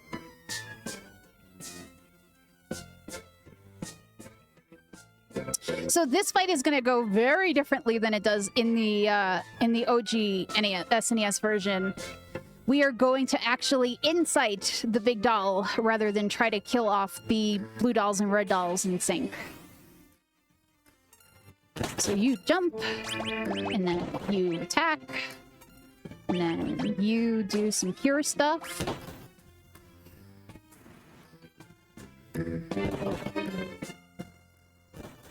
Hello, fellow 90s kid.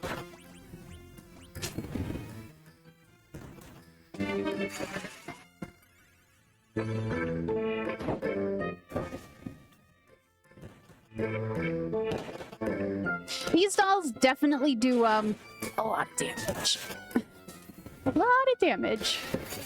And that was a terrible damage roll from Cecil off the bat there, which is not great. I'm not happy about it.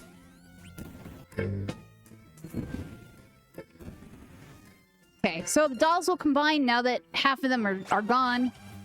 I am actually going to throw a Berserk onto Cecil, because that'll make this go a little bit faster. Defend.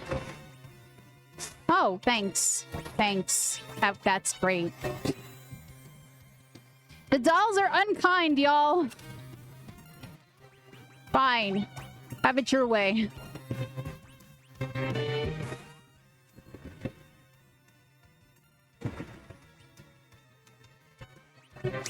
We won't berserk Cecil. Gosh.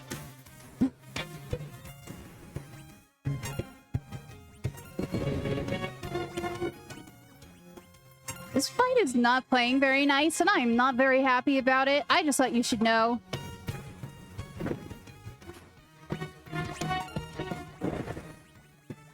Yes, do that. That's fine.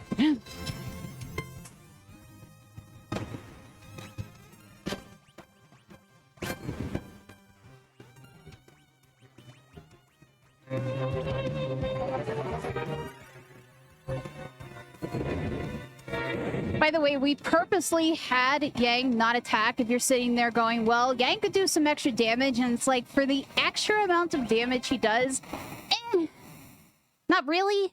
Not to mention that if you get to a certain HP threshold, the dolls will just break back apart again. I gotta do the whole thing over again. It's not fun. It's not fun.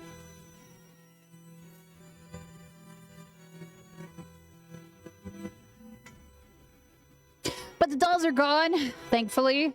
Unfortunately, Golbez is here to ruin our day and take the crystal.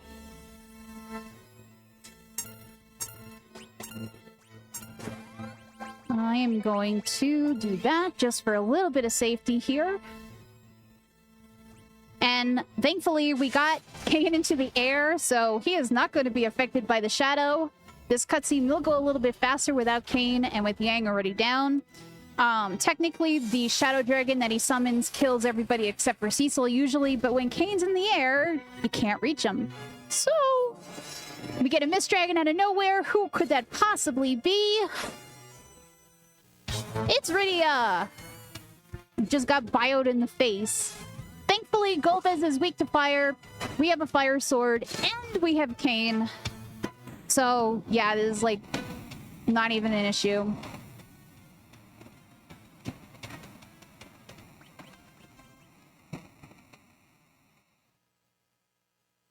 It's not even an issue. But yeah, Rydia's like, well, Leviathan pulled me down to the land of summoned monsters, and I aged super rapidly. So now, not a kid anymore. I don't know any more white magic, but I got lots of summons. And for some reason, Golbez turns into a hand and still manages to steal the crystal. It's totally fine. We're gonna disappoint King Gaiad quite a lot.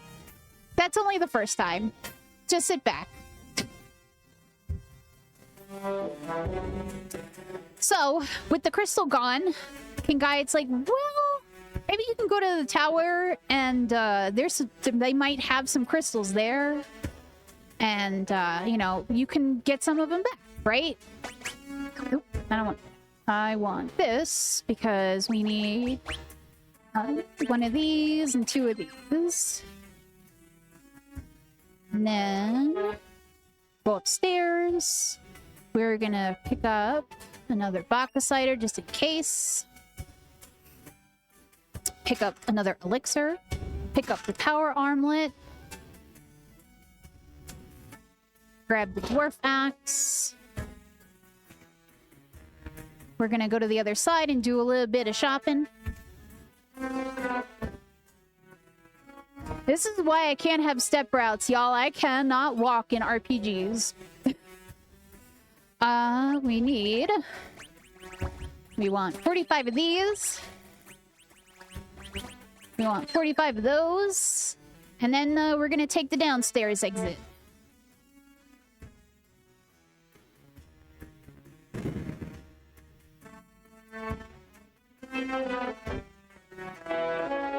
Because this is the easiest path without our airship to get over to the Tower of Babel. And thankfully, there is a recovery pot down here. I know, diagonal movement in my upgraded SNES RPG, how dare they?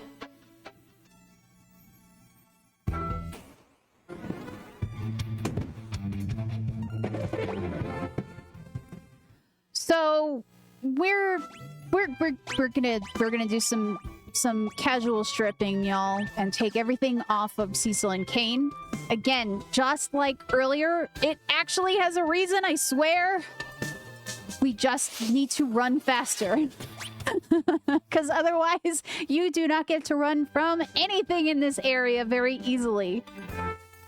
But with the lack of armor, with the lack of weight, our ATB builds up super fast and we can get away. No.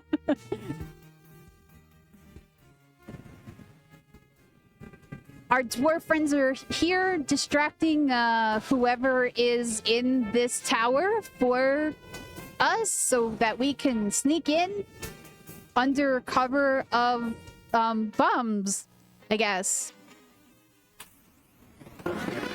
Beach episode. Yeah, totally. Final Fantasy IV beach episode. Pick up the green beret. Because because that will also, we're going to rely pretty heavily on Yang when we get to the top of this part of the tower. And the Green Beret is also going to give us a little bit extra attack, as will the Cat Claw in that box down there, which I am going to pick up.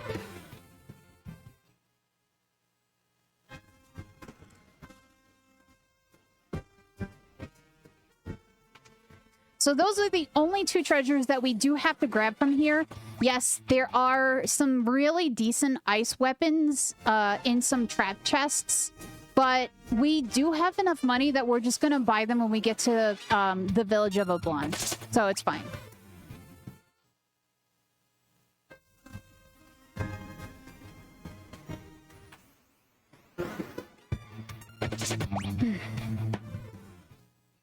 I am so glad that taking off the armor and running is a thing, because this place is miserable without it. Oh wait, I lied. There is one other thing we do have to pick up in here. I'm sorry, I lied to you, chat. I lied. Terrible. I'm a terrible person.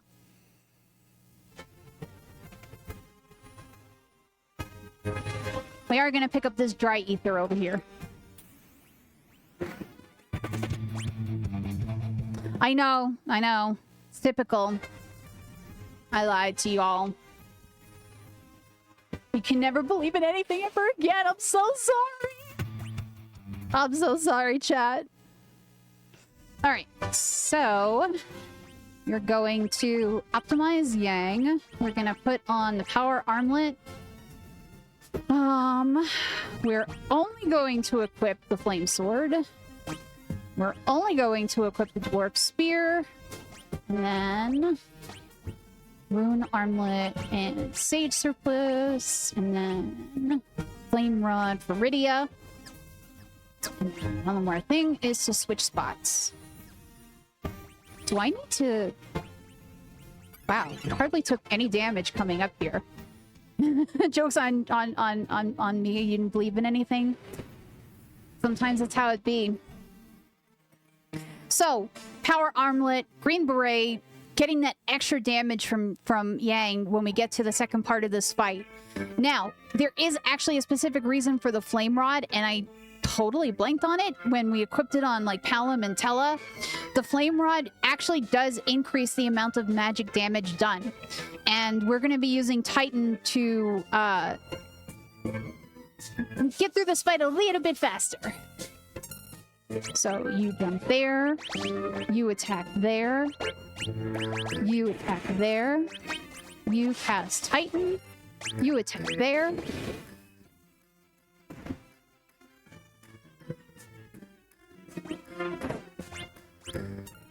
You attack there, and then you switch, and then we should be able to auto-battle this. So, Yang does have the Thunder Glove on, mostly because robots are weak to lightning element. And when we get to the second half of this fight, it's going to make the Lugae fight go much faster.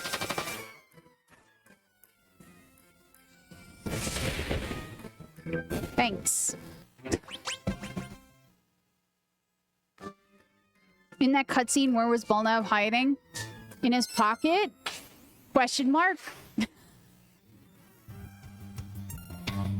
Okay, so I actually kind of need Rosa here. Thanks, game.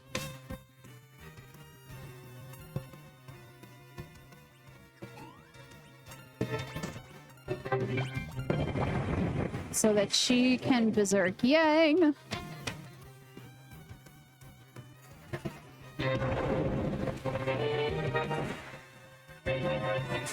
And then we just kind of wait. There's a lot of just kind of sitting back and waiting. But now that Yang is berserked, it doesn't really matter as much. What happens to Rosa? In fact, Kain getting a little bit of extra XP is kind of nice. Dr. Lugae, exactly.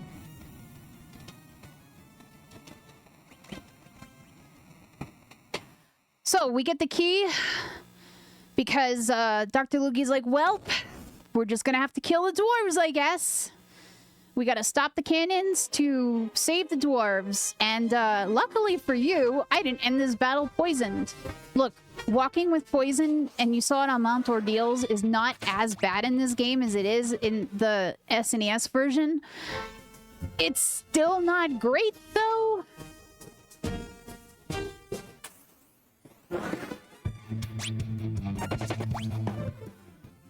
Still not great. But it doesn't really matter, because once you get past the scene here with the cannons, you do get a full restore. So if you do happen to be poisoned at the end of that fight, it doesn't matter at all. Yeah, we're gonna totally thank Yang for his efforts in that fight. Nothing bad will happen to you, right? Nothing bad.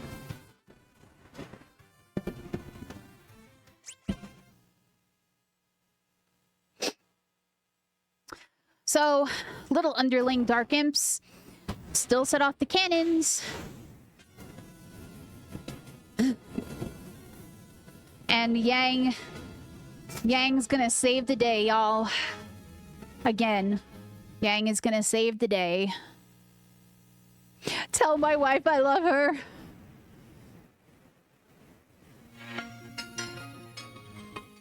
Welp, we lost another one, chat.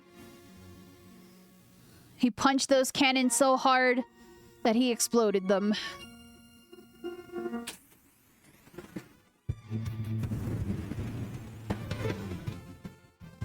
Really, Chimera? Really? You stink.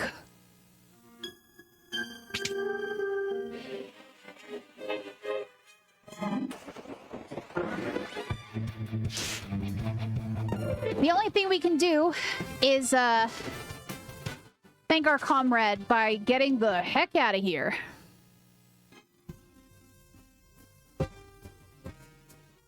Like, you did your finest, Yang. Also, egg. Egg.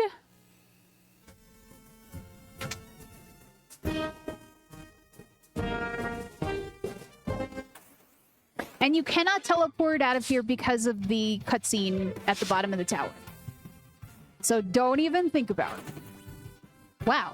Tower, you are like being super duper extra mean. Can you not?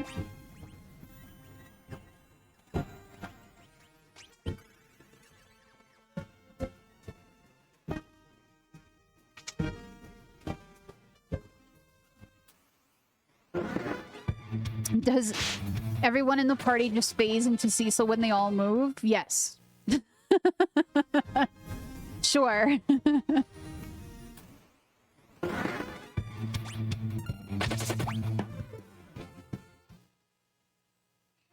Alright, we're almost out of here.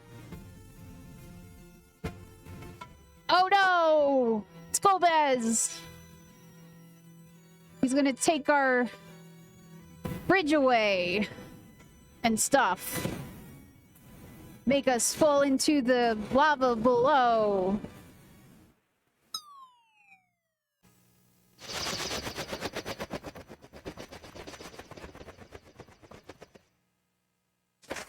Thankfully, Sid's fixed the airship, so you know what? No fall damage. We're fine. It's all good. By the way, keep an eye on where the airship ends up in the chase scene. It's not quite about to hit a wall at that point, but it's pretty close. And then when it comes back in, you're at a completely different spot. It's great. It's great. I love it.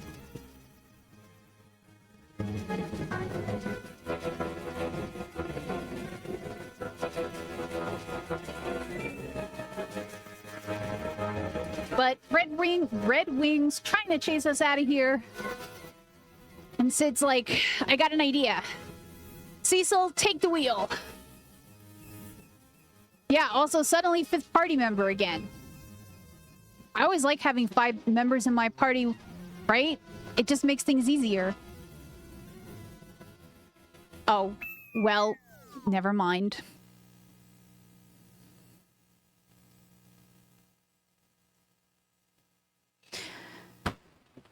You know, Our party members really gotta stop blowing up.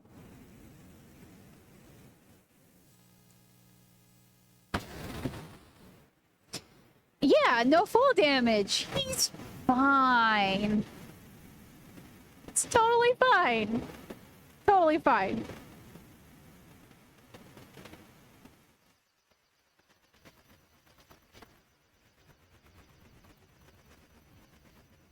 He could have just thrown that. Not as accurate, okay? It's not as accurate. But Sid, after sacrificing himself, he's like, go to Baron. My engineers can help you out. Like, with what? I don't know. They'll help you out, though. Just talk to them. So, what choice do we have, right? We need to find a way back to the Underworld. Because that's where the last crystal is in the sealed cave.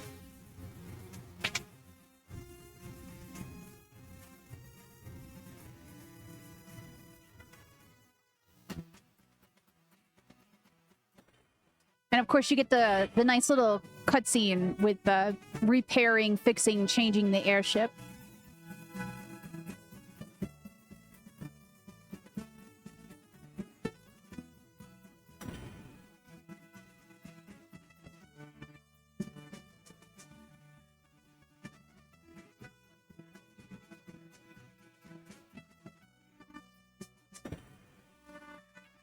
Honestly, I didn't really understand ever how hitting a few pieces of equipment attached a hook to my ship.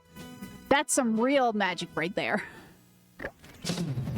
But we got a hook. We can now grab the hovercraft and make our way back toward Ablon.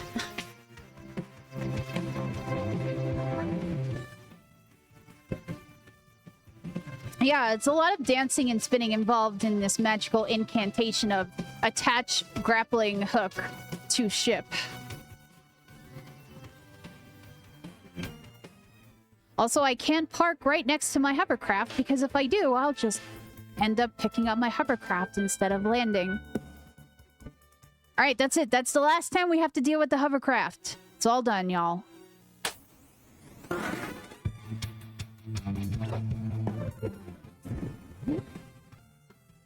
Come on. Let me run, please. Let me run, please. Thank you.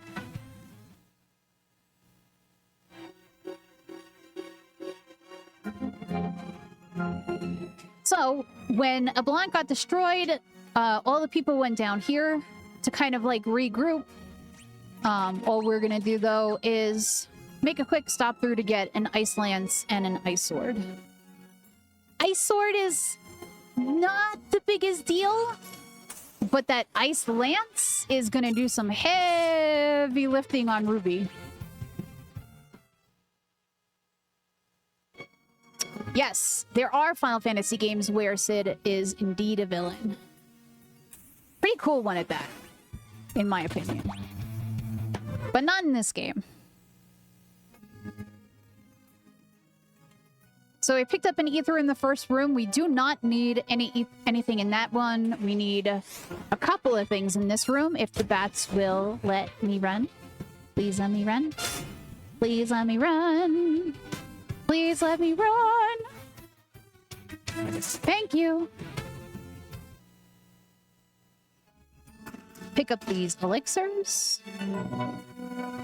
And we're gonna pick up our last spider silk. If I can get over there. And a silver hourglass, which we're gonna use in a little while. So remember what I said? As you go up in color of hourglasses, it lets the stop spell last long. And it's gonna be super duper helpful.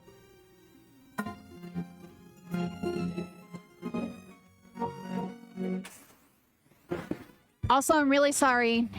The cutscene that you are about to witness has been changed. And I'm very sorry for it.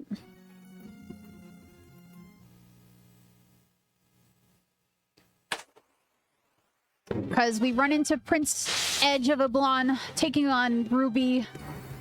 Casts Flame. We all know what he's supposed to say. Was it Flame?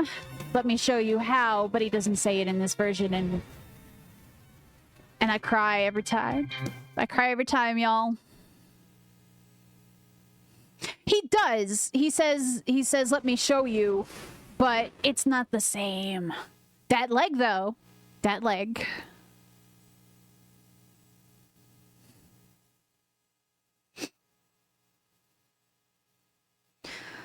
So, Rosa's gonna heal him up, and after Rydia cries, is like, I don't want to lose anybody else. Please save him.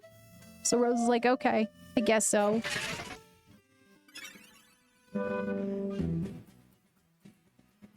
And we get our squishy ninja boy.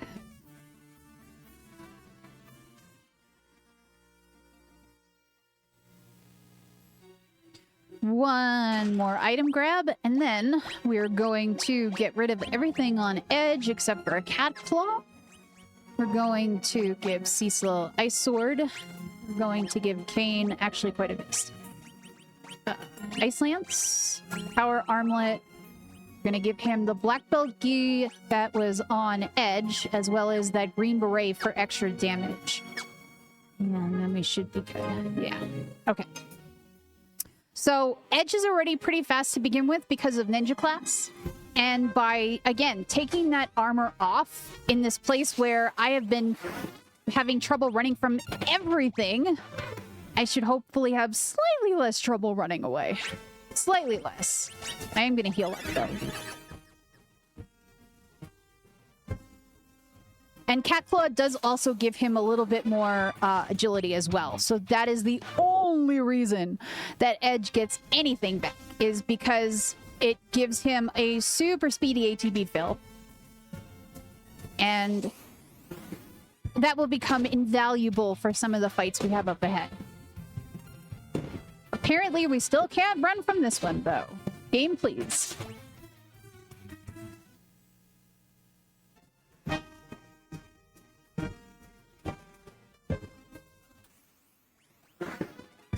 Edge! Stop it!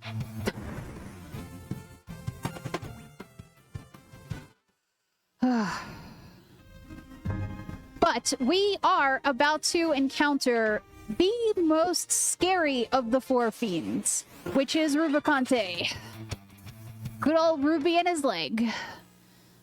This is a fairly terrifying fight. It is probably the second scariest for me behind the Zeromus fight, personally. I'm sure a lot of other runners would disagree. But I always am very, very wary of this fight, so we will be doing a quick save right before Ruby. Stop staring at the leg! But that leg! That leg!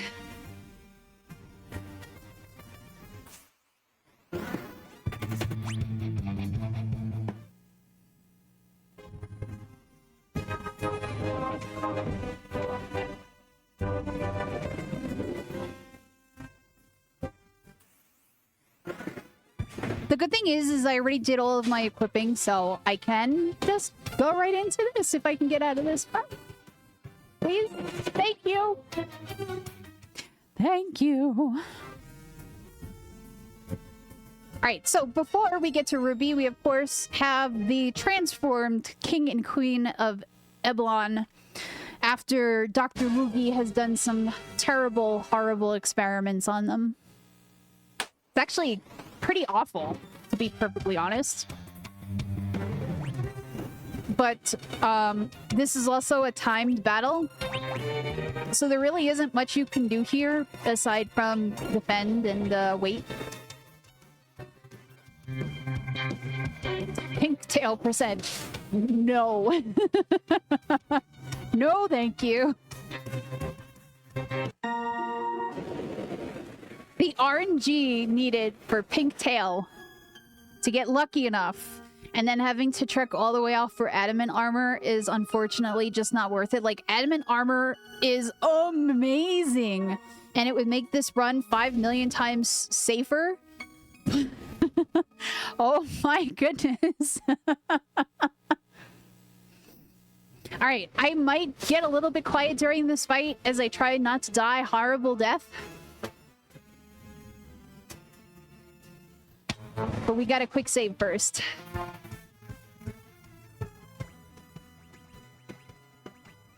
So we don't have to go through the King and Queen of Blonde scene again.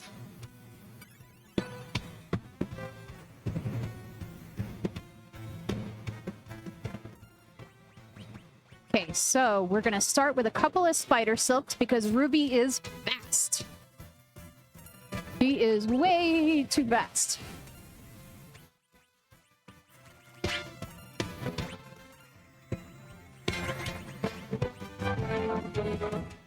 Please, thank you. So you cannot attack, I mean you can, okay. You can attack Ruby when his cloak is closed. However, if you use magic on it, he will absorb it. And that's not good. So we need to wait for his cloak to open up before we can really unleash some of the heavy damage. And I'm gonna do a Blizzara here because it took a little while to get Rydia's turn, unfortunately. Cecil and Rosa are pretty much just going to be our healers for this fight. But yeah, enjoy that leg.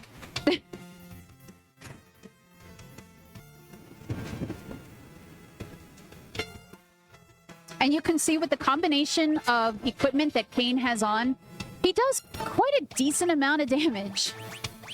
But now with the second cloak close, Ruby's gonna start doing double attacks with his cloak closed.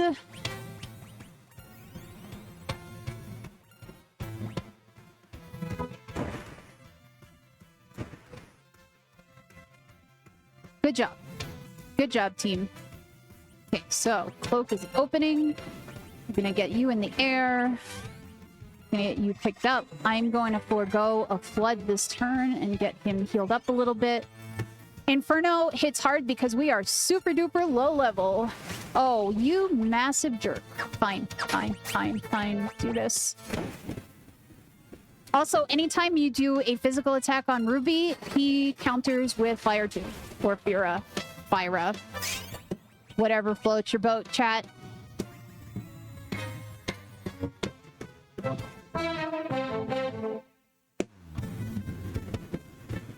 Yep, this is definitely why we quick saved. That was really heckin' fast. What even?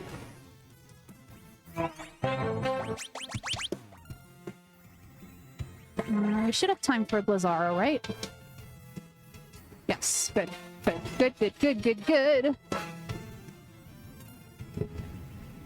Edge is gonna go down again. Man, Ruby really taking it out on Edge today, y'all. He does have one more flood in him, so I'd kinda like to cast it.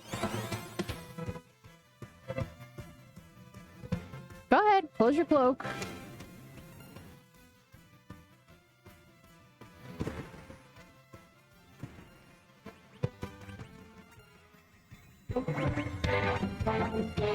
Okay, let's get a Shiva all queued up here. Come on, open your cloak. Do it, show me that leg.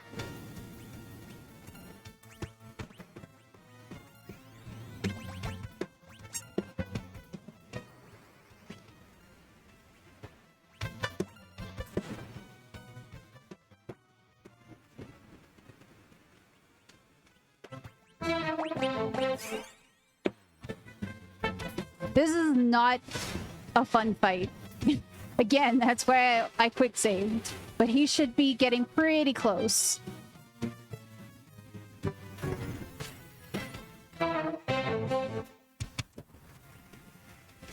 Owie.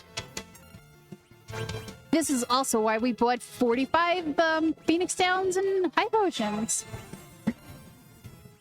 So that we would not die super duper horrible deaths. Only sort of close calls.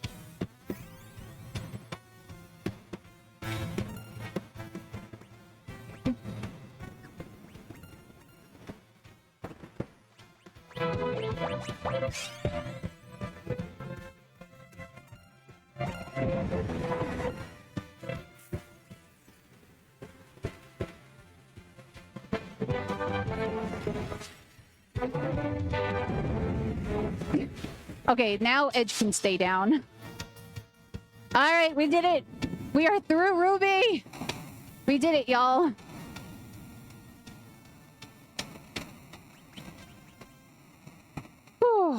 The fight is very scary, and we got some very terrible timing on our ATV there. Look, I got through it without dying, so I will consider that a win. Our retainer finds us like, oh, you know, we got Ruby. We're all good.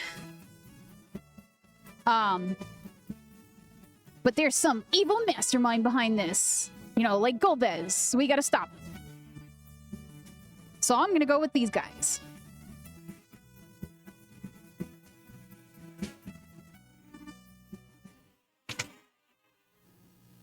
Oh, look, we found the crystals.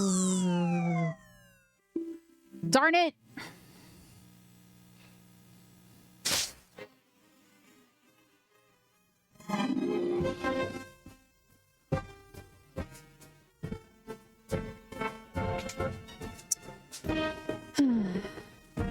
Well, I had the crystals. Didn't last very long, though. And that puts us back down into Lower Babel. And a completely different part of the tower than we were in before. Hey, stop that. Trying to run here. Thankfully for us, somebody put an airship down here, which Edge claims as our own. And it's like, you know what? I'm gonna name it the Falcon. And that's where you get the Falcon Dive randomizer name from.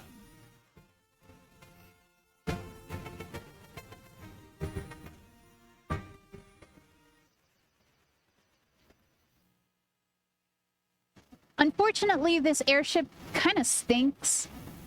And it can only fly over the land. It's not good enough to fly over the lava right now.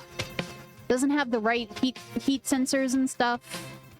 So we have to once again disappoint poor King Gaiet and let him know that even though we've returned, we have failed. We did not get the crystals back.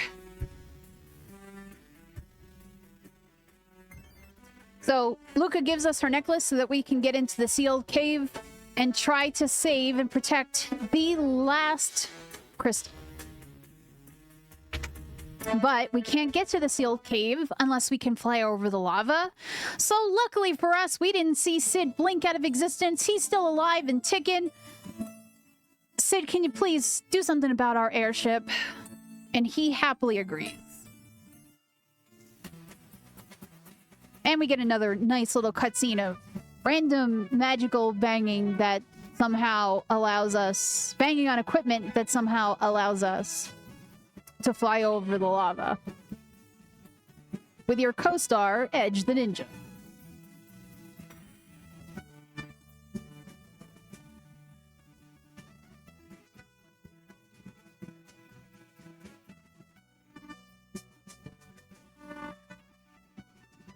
Yeah, thankfully, not only is Sid resistant to explosions, but he managed to make it all the way over to the dwarf castle.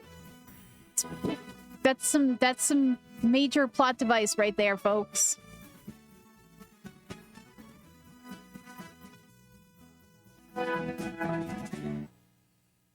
Oh no, Sid!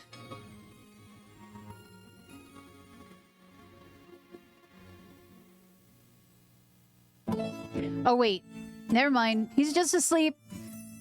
He's just asleep, y'all. It's fine. It's totally fine. I am going to pick up a couple of remedies. So, we are not going to go directly to the sealed cave. We're going to make one more detour to get the Avenger Sword. And for those who know... You know where that Avenger Sword is. It is up here in the Sylph Cave. And, we don't have float. We're at a very low level. This is not a fun walk by any means. I should honestly pick up Edge because his speed would be really, really good to have right now.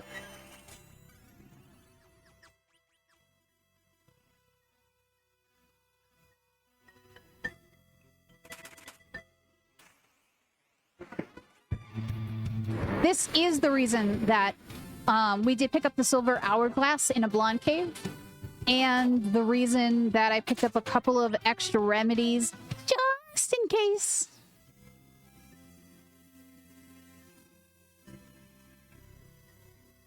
Because only 2 of my party members can use Asuna. Oh, this stinks. Game, why are you so mean to me? Good job. Congratulations, Edge.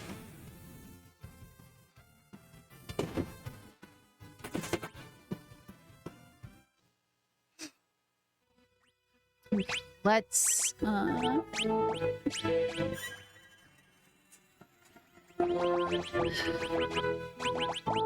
know what? Let me not be silly and sort my items. Okay, so we're gonna use 1 remedy here so that I have Asuna back. Heal up again. Heal up again. I actually do need Rydia for the Marlborough fight. So grab a Maiden's Kiss just in case.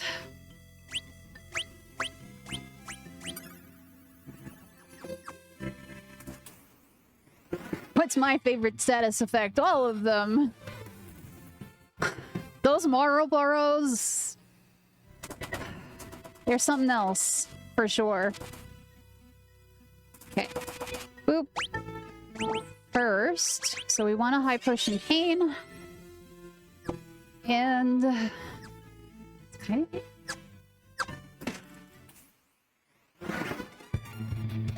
Okay, so we're gonna do very failed run buffer.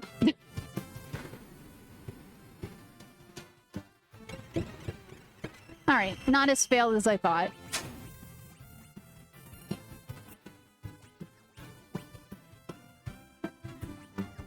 Titan. We need to get rid of little froggies here, though. No! You jerk! I need her! Don't kill her! This is why we use the Silver Hourglass. And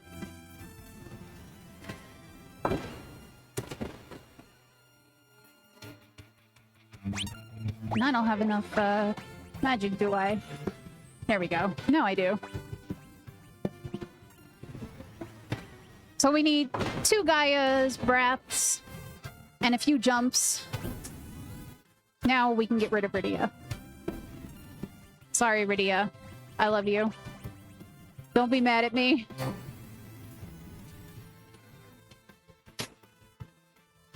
This is truly the point of the game where we really need Kain to get lots and lots of experience. Now, because he is under level 30, we are going to pick up Cecil as well for the first couple of doors, but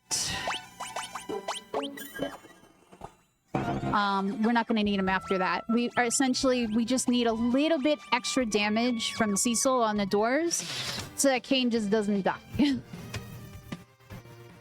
And then we're going to fight lots and lots of doors and get Kain a nice, good, high level so that he's slightly less squishy. No, that's the wrong thing. Good job.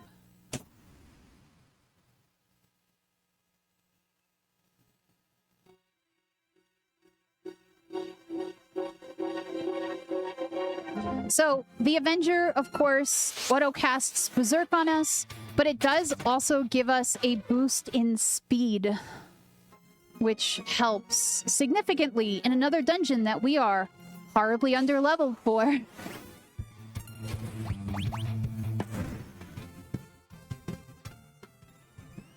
But the doors give a really, really good amount of XP, and Kain will gain a level for pretty much all of them.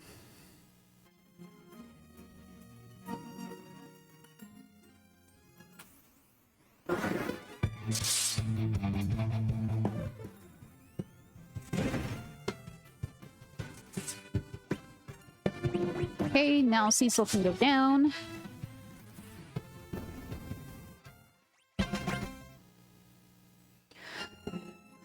So I'm going to come in and out of here just for a safety autosave, but at this point, Kain should be able to tank these doors.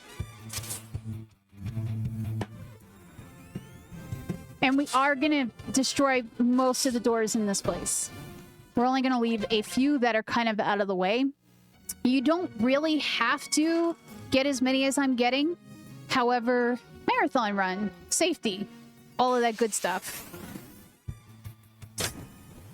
Even with the extra speed, the bats still outspeed me. I hate bats in this game.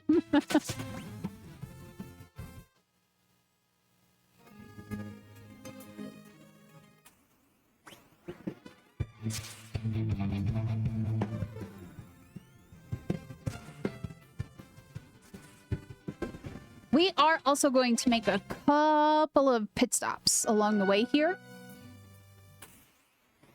Because we need some stuff.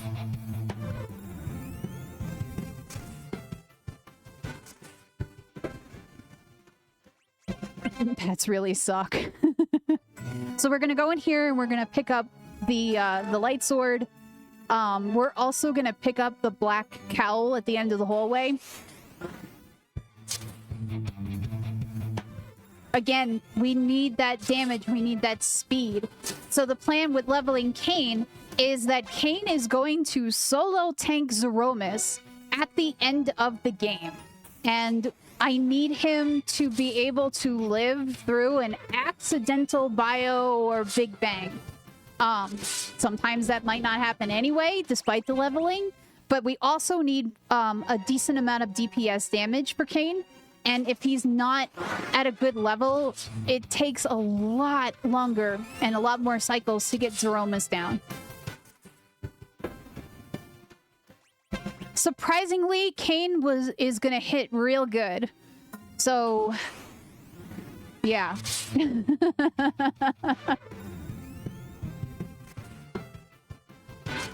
good thing is that we don't have to fight any of these doors when we actually leave the cave in a little bit. But like I said, one more detour in here to pick up the black cowl. We're gonna throw that on our good friend here. No Able Lance. With the levels that we have, getting any of the special items on the moon is, that would be a feat in and of itself. That would definitely be a feat in and of itself.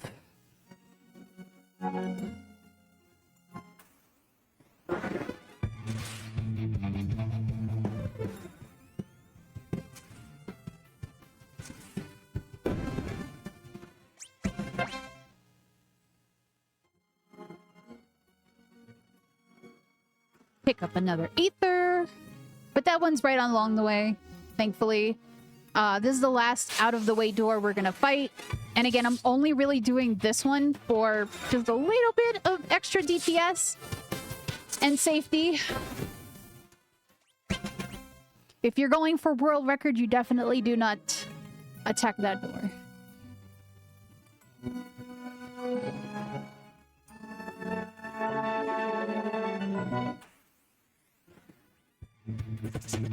That I can run from.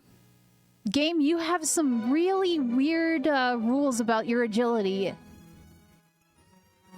Thankfully, in the save room and beyond, you're not going to get into an encounter, so it doesn't matter how awful I walk. Alright, last door. Let's go. Kain is definitely a speedy boy. We got some fast equipment on him. And like I said, that Avenger Sword gives him a boost in speed as well.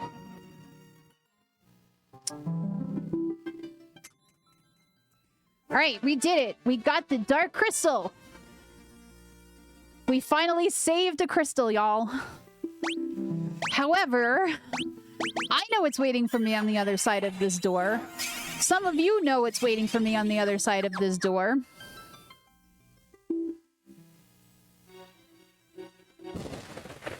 It is the good old Demon Wall.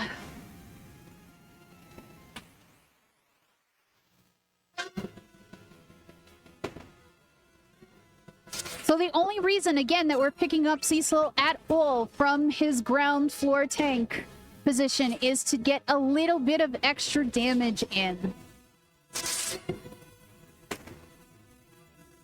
But he will not last long. As you can see.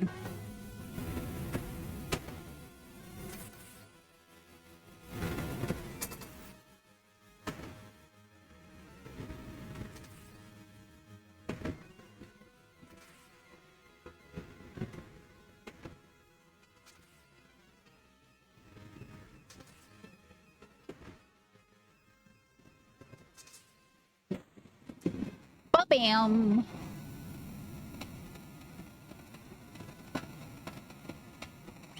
Yeah, Demon Wall is pretty fast.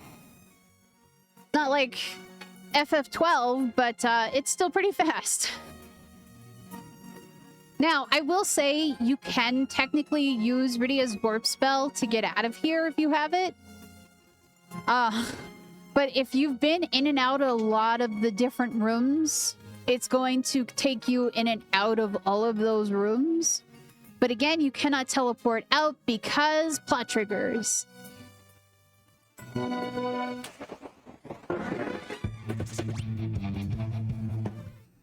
And you know what? Just to make this a little bit faster, I'm just gonna pick everybody up. So I don't really need to have everybody up and alive for this. But it does make escaping a little bit easier. A little bit.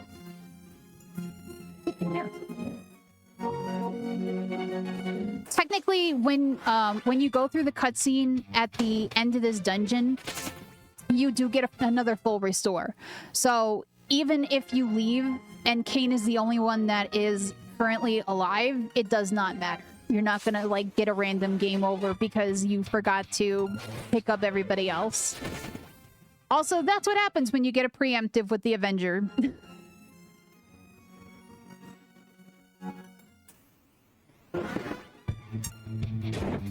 Come on. Come on. Run away.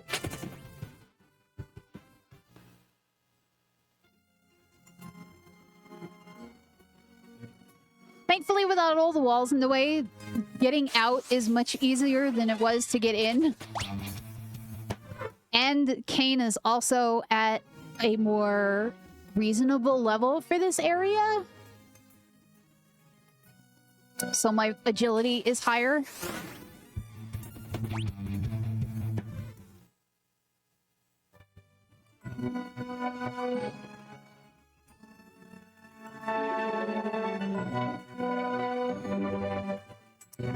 Oh, finally we can give King Gaiet some good news, right?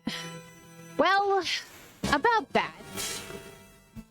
So Golbez regains his mind control over Kain. Kain smacks the crystal out of our hands and runs off with it. You know, just when I was starting to like you, Kain,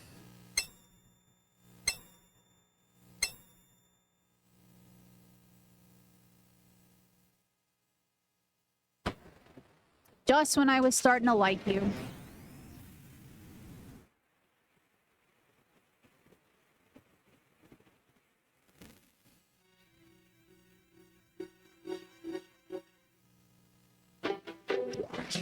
Kain Betrayals 3. Party crystals. Zip. Well, time to disappoint King Gaiet again.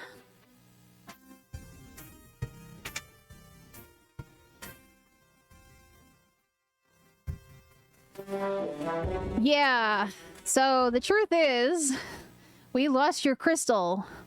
And Gaiet's like, well, you're gonna have to go to the moon. The moon? What do you mean the moon? There's a legend in Mysidia. But we can't get back up above, because we don't have any ways to get back up there without going through Tower of Babel. That's okay, because Sid is up and about again.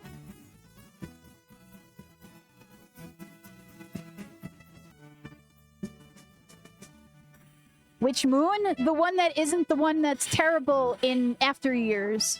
That one.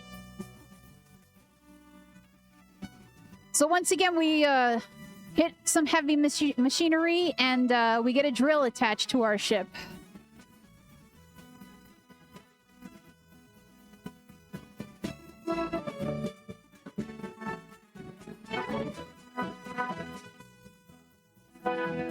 After some very amusing textless cutscenes with Sid and Edge.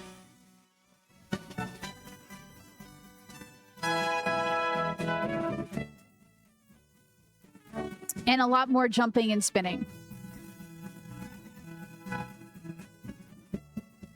Because how do we fix an airship? Jumping, spinning, and loud noises.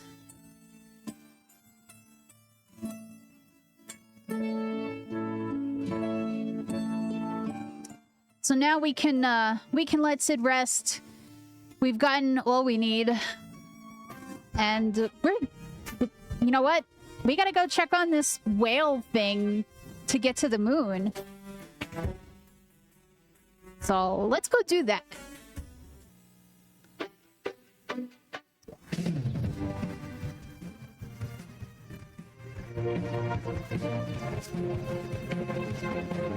Because even though we're rising up in our airship sideways, somehow we drill upward. Go figure that one out.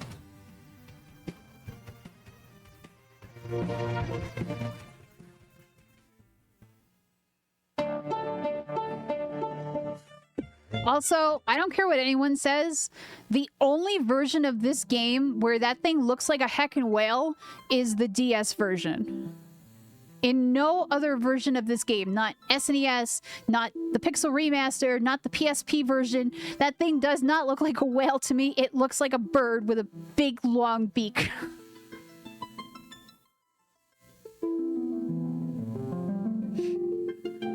So we get the legend again, and it's like,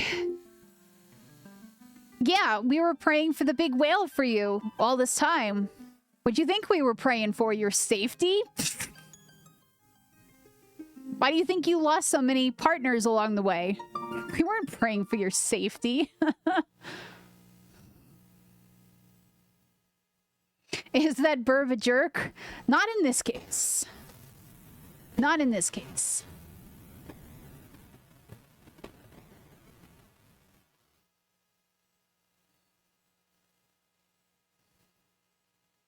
They've really been putting their backs into those prayers, yes. I mean, think about it from like a casual playing perspective too. They could be praying there for like 30 hours. If you have somebody who's never played this game before and they're playing it for the first time, they could be sitting there praying for like 20 to 30 hours.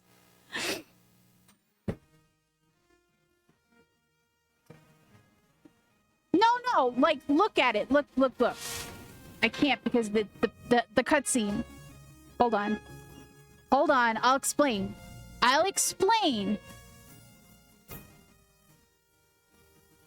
So, like, up here is the bird head with like a big,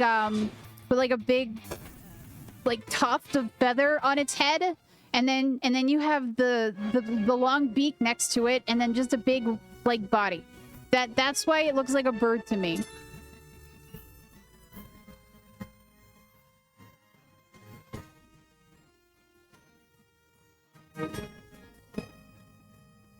That's how I have always seen it.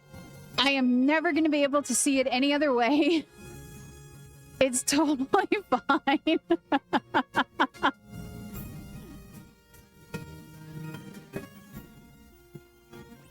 All right, I am going to rest and recharge here because the moon is very, very unfriendly. The only thing we have to do, though, is go pick up Rhoda. And to do that, I am going to switch rows here and put Cecil in the back row.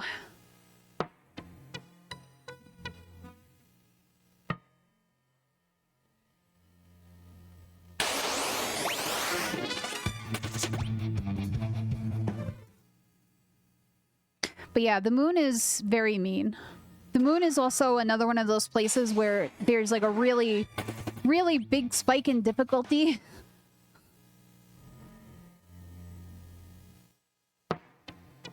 Would you please get in there? Thank you.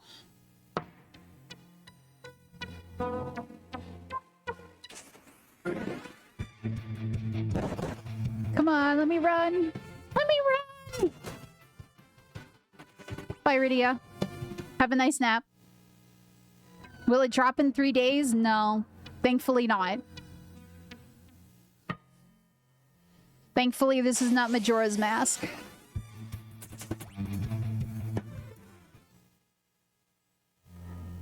The only thing that we had to pick up was that Lunar Curtain. Because without that Lunar Curtain, the 4 Fiends fight is pretty much impossible. We are not going to go for Pinktail. Fighting Pink Puffs at the level that we're at, considering that we really would only have Kain available to fight the Pink Puffs, would not go very well. Like, at least if Cecil is your main damage dealer, you have the chance of getting, like, the crystal armor, and then you can block the Berserk. So, yeah, I don't have Drain Sword. I don't have Drain Lance. I don't have any of that. I'm not going out of the way for any of that. I'm also not going to retraverse all the way back out of the Moon Palace and all the way back in.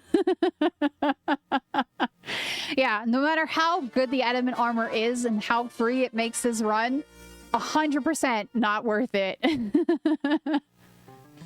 Okay, so we're gonna give you a flame rod and a rune armlet. Again, we need that little bit of extra magic oomph on Fusroda, on Uncle Mop there.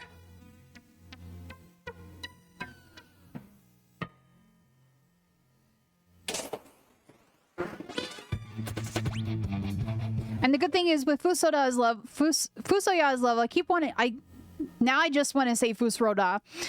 On Fusoya's level, we get a little bit more of that agility boost, again, because he is at a more appropriate level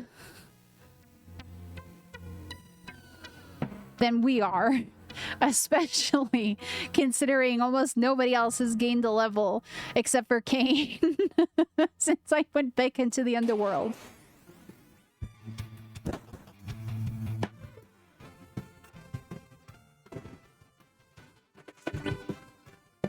Yeah, but dragon is not dragoon. So, we're whalers on the moon. We carry a harpoon.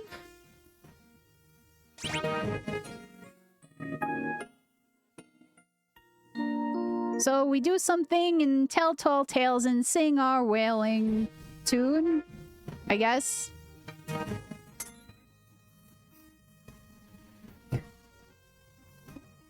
They're due for their level up?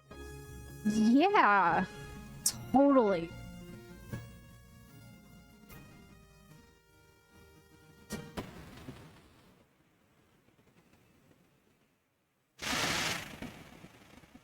Have a snack with a spoon. What? I have no idea. Oh no! With our powers combined, we have revived the Giant of Babel.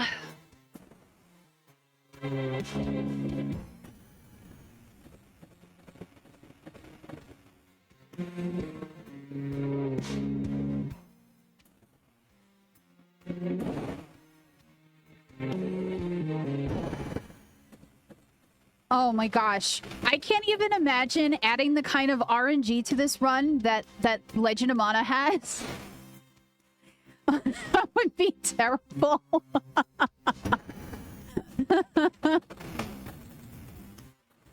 Adding any extra RNG to any Final Fantasy speedrun than already exists in the game as it is painful.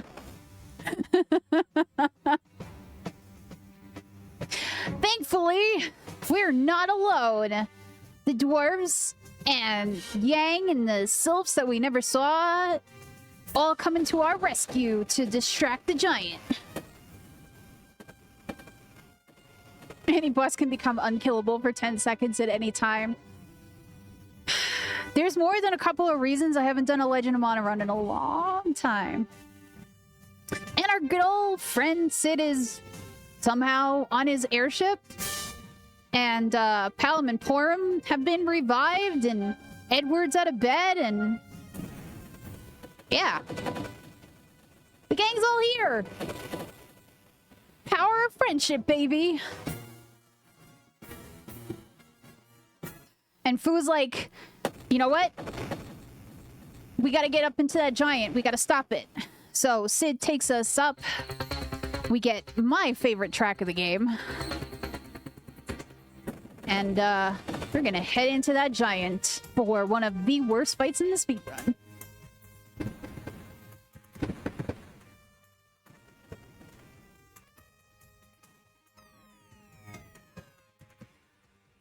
For real, Rue, when I first played FF6, my mind was blown. I was like, oh my god, look at these pixel graphics!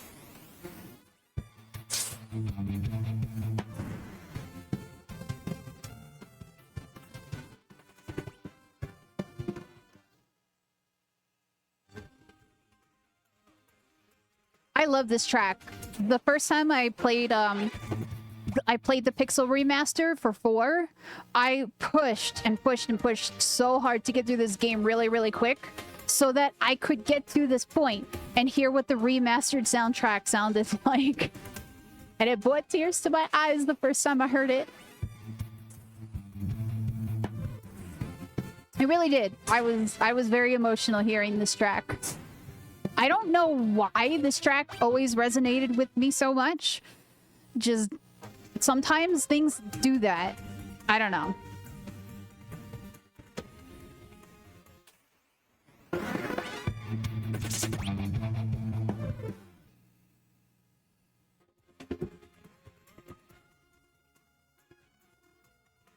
All right, Nimingway.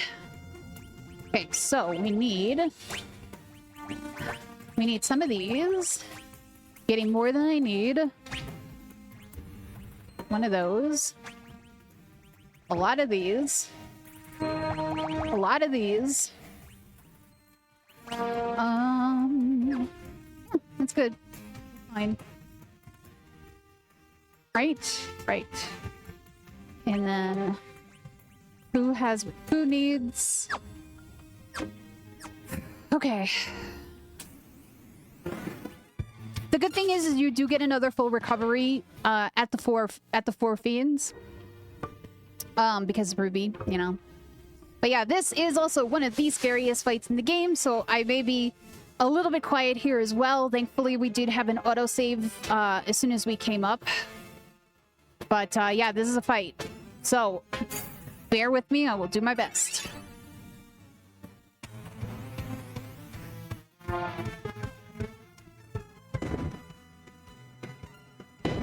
Okay, so I'm gonna throw an elixir with you. We're gonna Hermes choose Fu for some speed. We're gonna Lunar Curtain Cecil. So Lunar Curtain does two things. It casts Reflect, and it makes it so that nothing can do damage to the person physically. There's still the mental anguish. Kidding. So you're gonna... You know what? No. That. First. Yes. Perfect. Okay, so I need Fu to queue up a Thundaga, because we're gonna shift over to the next phase.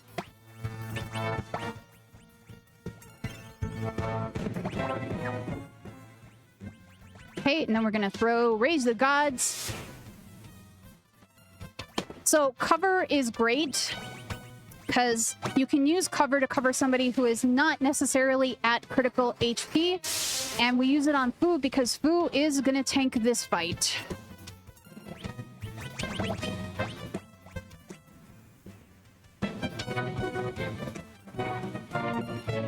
And I'm gonna use a little bit of run buffering here.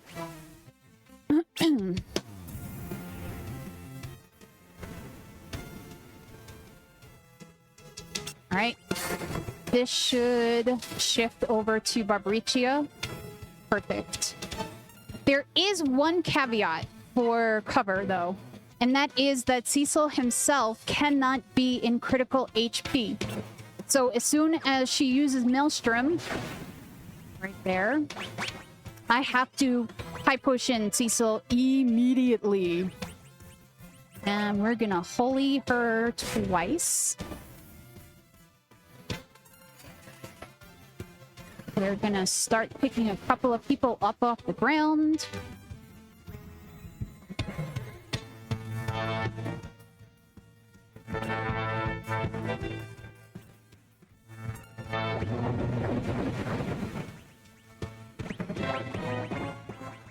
Come on.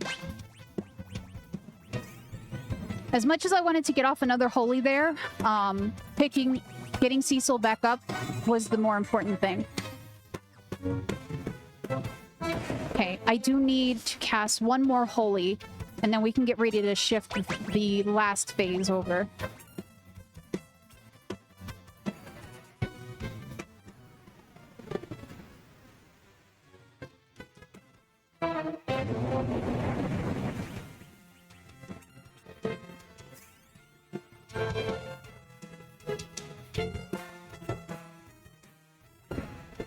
Actually, let's do this, because I don't want Fu accidentally turning to stone.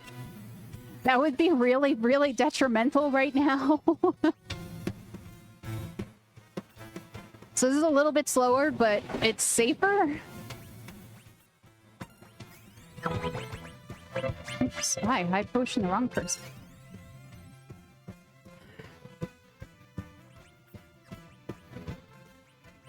I'm gonna do that too, just to be on the safe side here.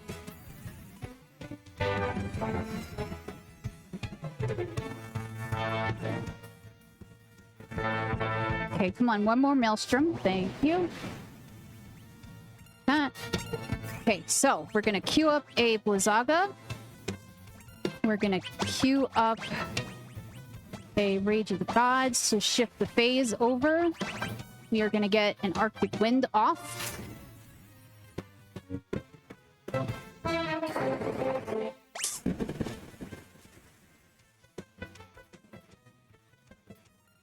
Okay, we're gonna run buffer one more time so that I can elixir Fu. Boop.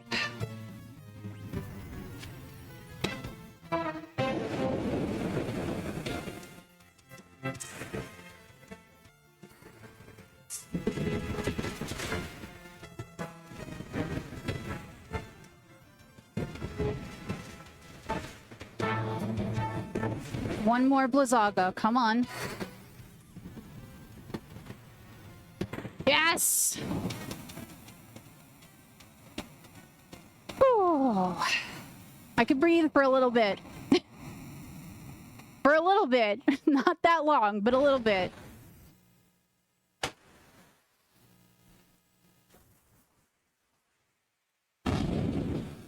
Yeah, the order is based on the original, just like everything else, the original Super Famicom version, I believe. Okay, so we need Rosa, we need Edge.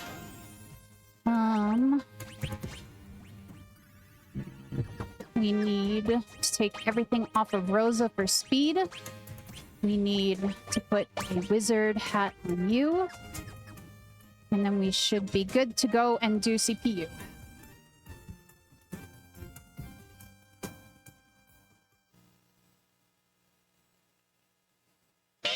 So, as soon as I get through the CPU fight, I will explain a little bit how run buffering works. But I need a little bit more concentration for this, believe it or not, so bear with me. Okay, so we get the defense node down first. We are gonna throw the light sword at CPU, because we don't really need it. And then we're gonna wait for Fusoya's ATB to be filled along with Rose's. Because what we're gonna do is we're gonna use the Kinesis staff here to dispel the wall on the CPU. So that Fu can get the flare right off afterwards.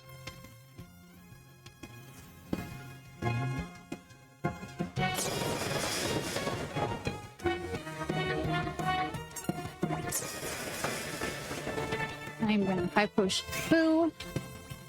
Nisa Staff. Flare. Flare is great because Flare takes almost no time to cast. So it is the optimal spell here. Okay, we are gonna dry Ether Food this time.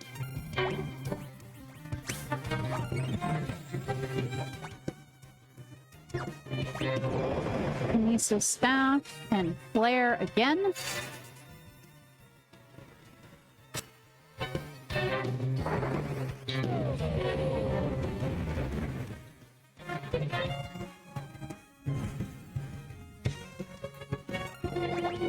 Gonna throw my shuriken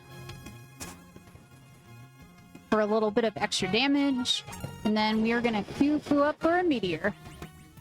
And one more high potion just make sure. Who needs to live? Rosa and Edge, not so much.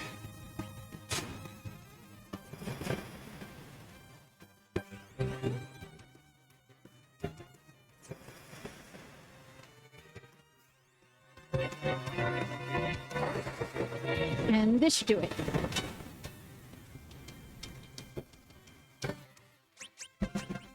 Bam.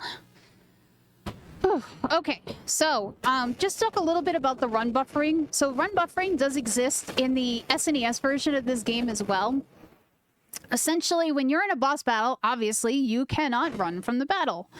But what it does is when you have that message on top, or when you have any kind of message on top, it stops the ATB temporarily.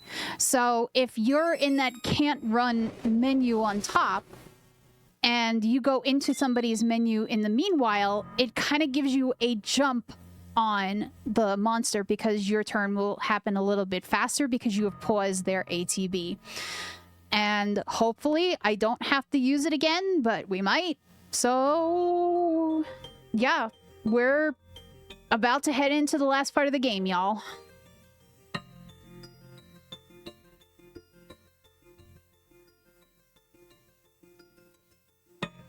Of course, we get major story dump here, and we find out that Golbez is a Lunarian, and he was being controlled just like Cain, and he's Cecil's brother, but Cecil is like, he was my brother? Ew. But he was evil. And then they're like, but dude, so were you. So we get Cain back for real now. Huzzah. We get Cain back for real. We get out of the giant. Giant explodes.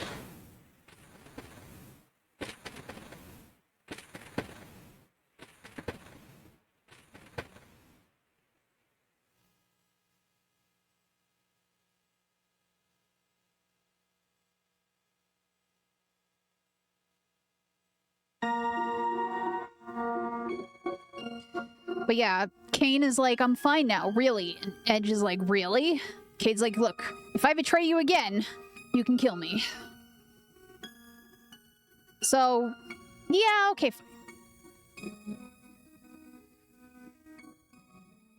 I guess we'll let you join us.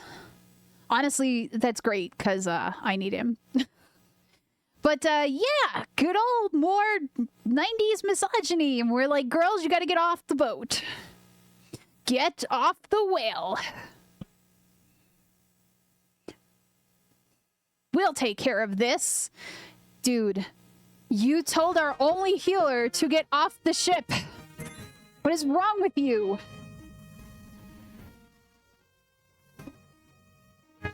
Every 5th betrayal comes with a free sundae. Sweet. I could use some ice cream after this run.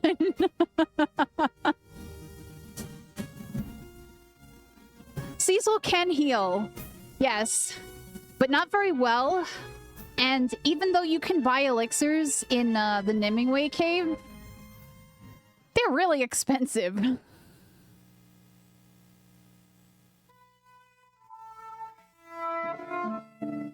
But somehow, Rosa and Rydia have stowed away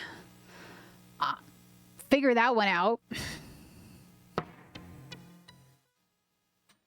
And they're up here anyway. Yay! I mean, look, at the end of the day, despite the fact that Kain is the hero of this speedrun, I really do need Rosa and Rydia and everybody else in my party for the start of the Zeromus fight. That's kind of it, though.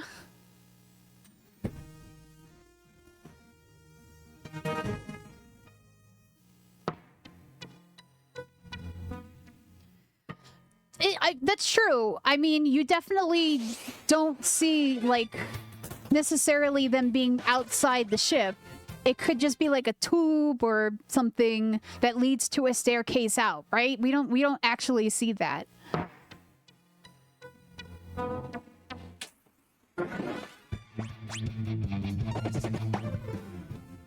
So I'm gonna leave the rows as they are for now, just to make going down into the Lunar Subterrane slightly safer. Not really, but a little bit.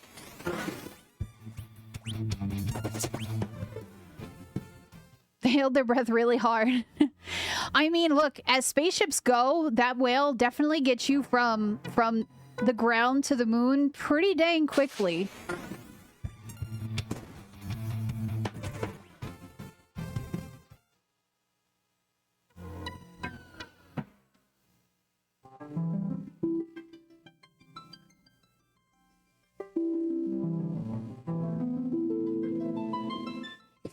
To the center of the moon!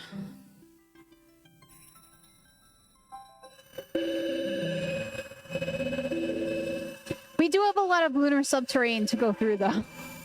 So, it's still gonna be a little bit before we even get to Zeromus. And we are gonna pick up a couple of safeties along the way. Just in case, because things happen.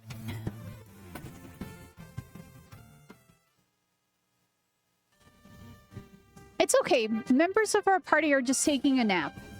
It's totally fine.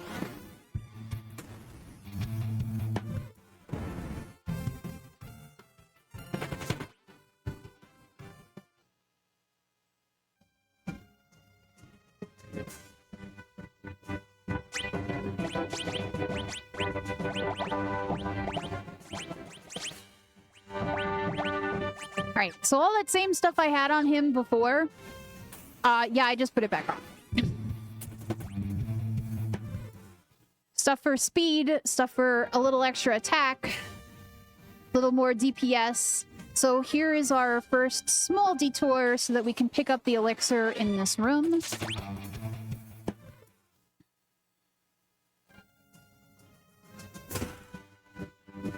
Most of these chests are trap chests because they have, like, protect rings and crystal armor and stuff. We're not going to touch any of those.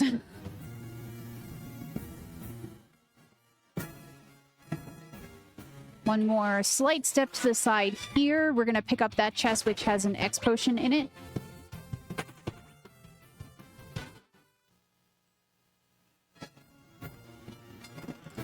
I'm going to pick up some of my party members. This,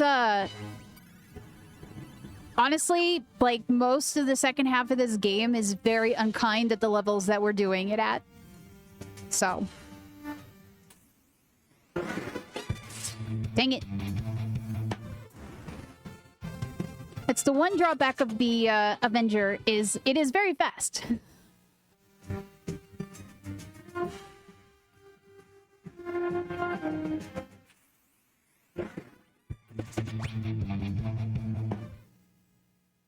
Also, the gold and silver dragons, they're kind of scary.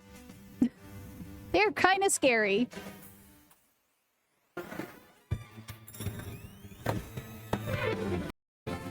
I was doing a solo Cecil, and they have that constrict move.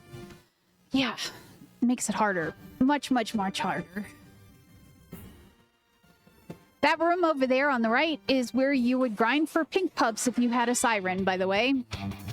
But, I don't have a siren. We're not grinding pink pups and pink tails. It does make Kain very red. It's true.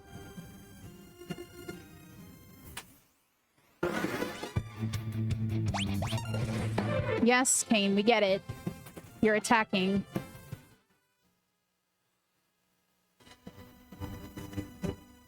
But yeah, this is one of the main reasons why grinding really doesn't make it faster to do stuff in here and then like go back out and get adamant armor. This is a long heckin' dungeon.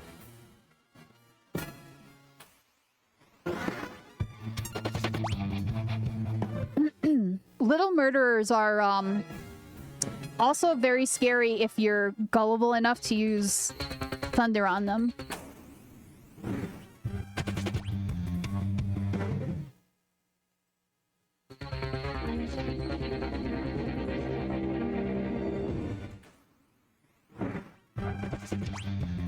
These floors are super duper scary, especially when we get to the floor of two of those monsters at once.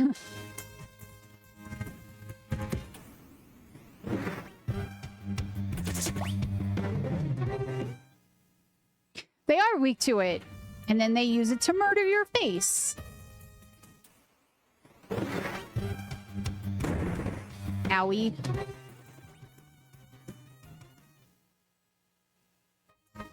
So, just as a little heads up, I am going to definitely be quiet and need to concentrate for the first part of the Zeromus fight. When I get to the second phase, I'll be able to hopefully talk again. And I will explain everything that happened in the first phase. But the timing for this fight is extremely specific. And, yeah. It's scary. This is my scariest fight in the whole run. And this is why we build extra time into my estimate.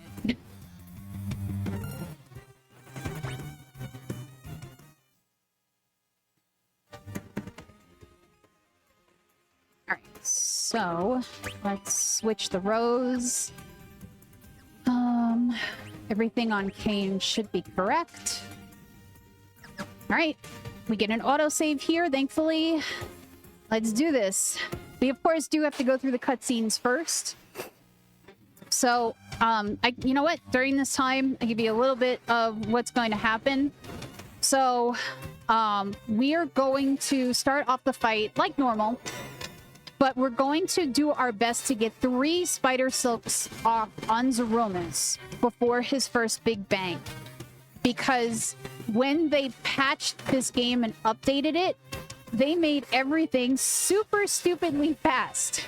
And the only way we can really get through the Zeromus fight reasonably is by slowing him down with the spider silks and stacking that slow on him.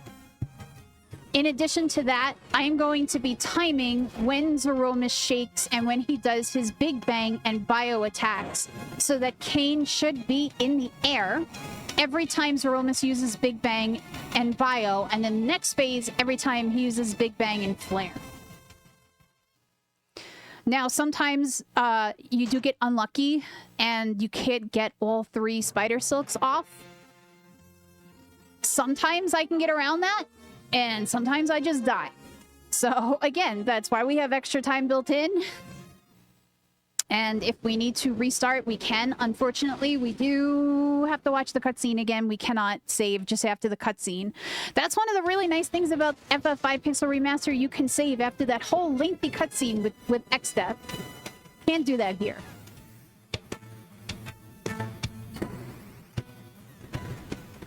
So, this whole time, Golbez and Fusoya have been facing off against Zeromus, Zemus. They brought him down right before our eyes and we're like, oh, hey, look, we didn't have to do anything. Well, no luck for that, because technically this is kind of like phase 2. Kind of, sort of like phase 2. And Golbez tries to use the crystal on him, and Zeromus is like, dude, you're Dark Knight, essentially. Right? You're dark, you're evil. How are you gonna use a holy crystal on me? That doesn't work that way. So Fu and Golbez fall. And once again, we get to rely on the power of friendship.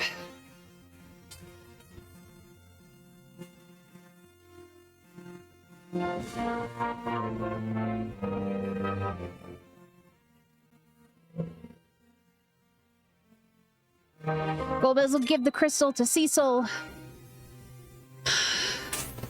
And I'm gonna get quiet and focus after they revive everybody. Oh, also, really terrible thing about this version of the game. You do get a full life and HP restore. You do not get an MP restore, and it sucks. But yeah, now's the time to get your bless RNGs in chat and wish me all the luck.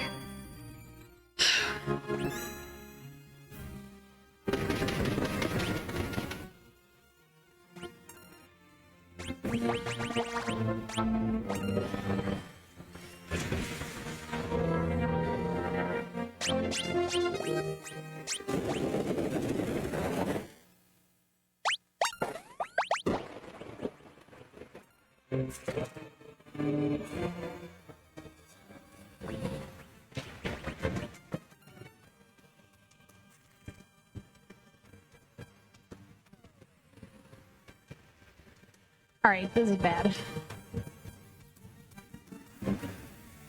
I may be in trouble and have to restart here, but I'm gonna try to save this.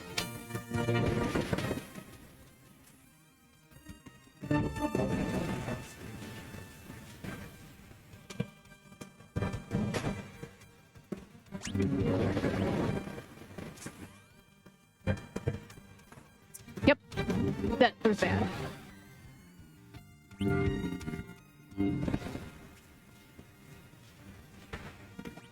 Still gonna try.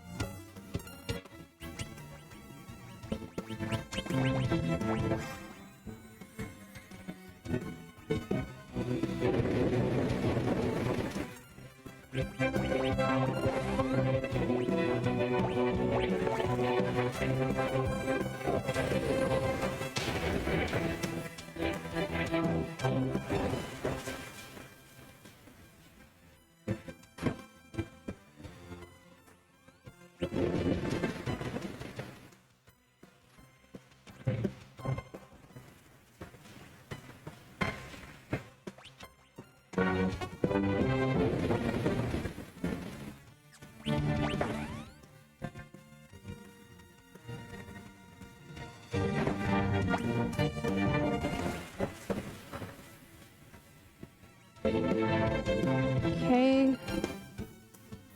This will be 1.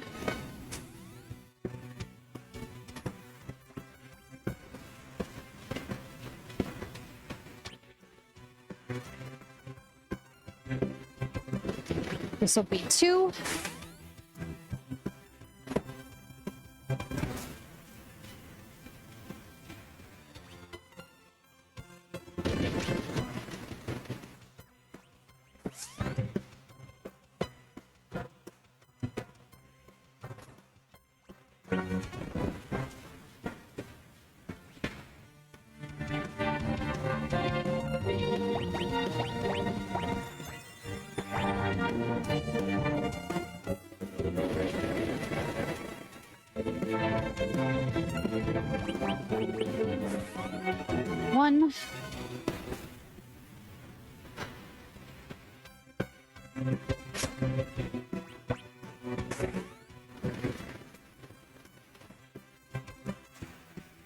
Shoot.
The problem is that I'm in a good phase, but I'm at very low HP.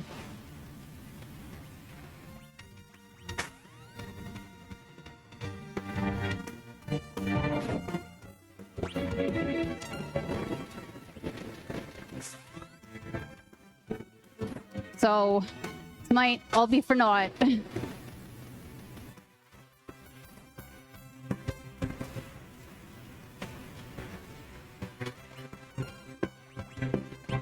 Yep. Nope, no faith. Sorry. Faith ruined. I almost saved it, and then I got snuck up by a big bang. I almost had it. I almost had it. That's why, like I said, we build extra time in.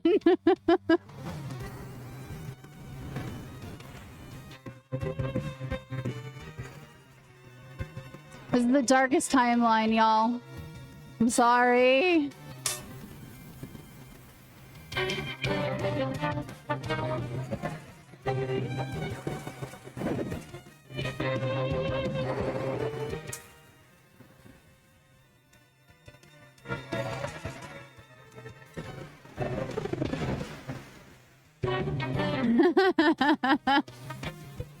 I mean, technically we can play a small guessing game because both Golbez and Fu have a chance of not doing 9999 with their medios in the second part here.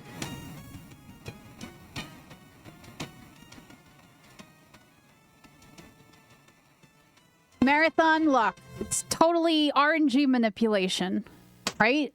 Totally. I mean, look. You get to listen to the Zeromus music again, right? Right? It's fine. It's totally fine.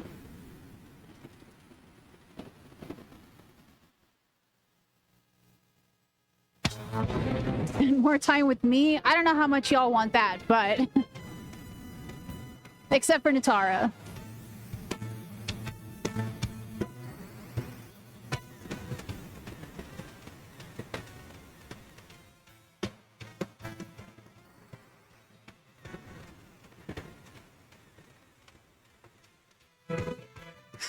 Wow, both of them hitting for the full 999 damage. Okay.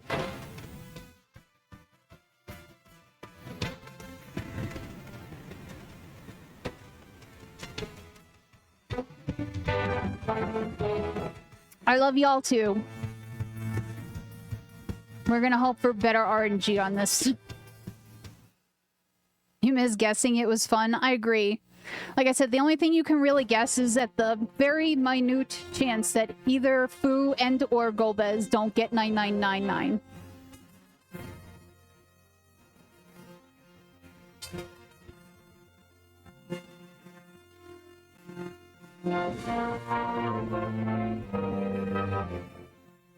Do you really, though?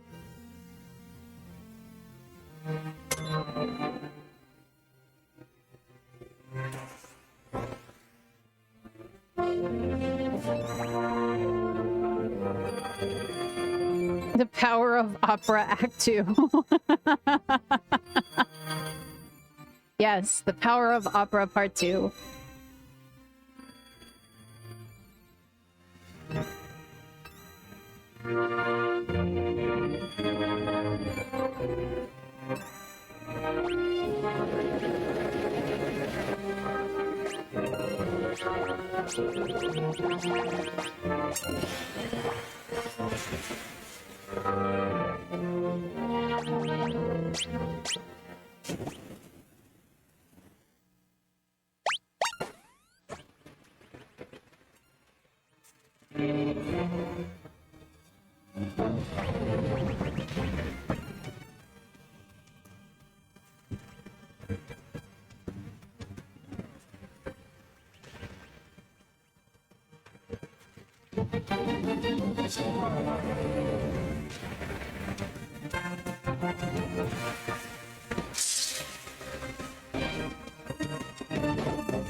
These damage rolls suck!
Oh boy.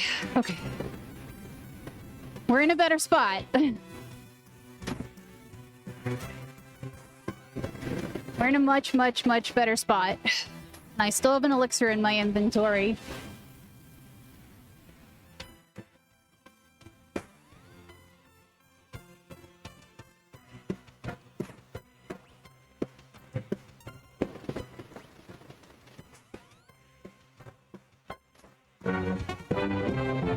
This phase is definitely a million times less awful than the first phase.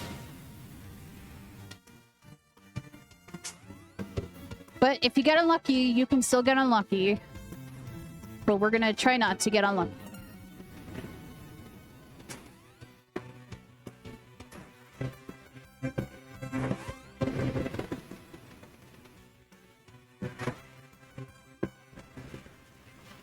Sorry, y'all, my sound is attenuated. I'll try not to do that next time. That was just kind of how things were set up.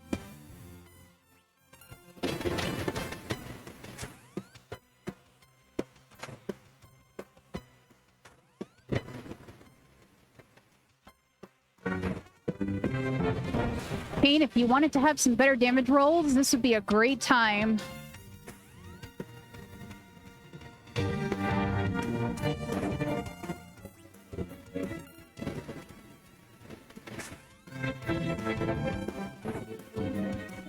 Okay, I think that shifted it. Yes. Okay. All right, last phase.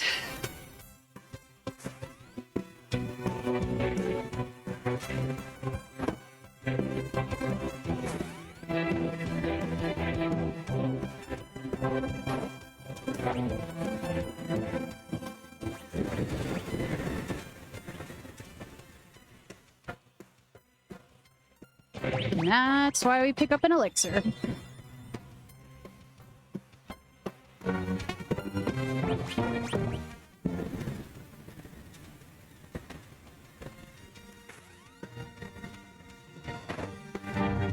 All right, that's time. Oh, God, I hate that so much. So just as a quick rundown on that, yeah, essentially we're just timing with the shakes for Kain to jump and avoid big bangs, taking a little bit of time off, and then putting the cursor back on to avoid both big bang and bio, and then just kind of auto battling and timing it with the after every flare for phase 2, and praying for the Meteo phase because my timing there sucks. But yeah,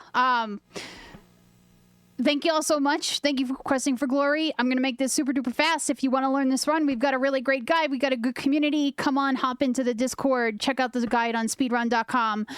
And I will let them move on to the next game because we're a little bit behind. Night, y'all. It was fun. Thank you.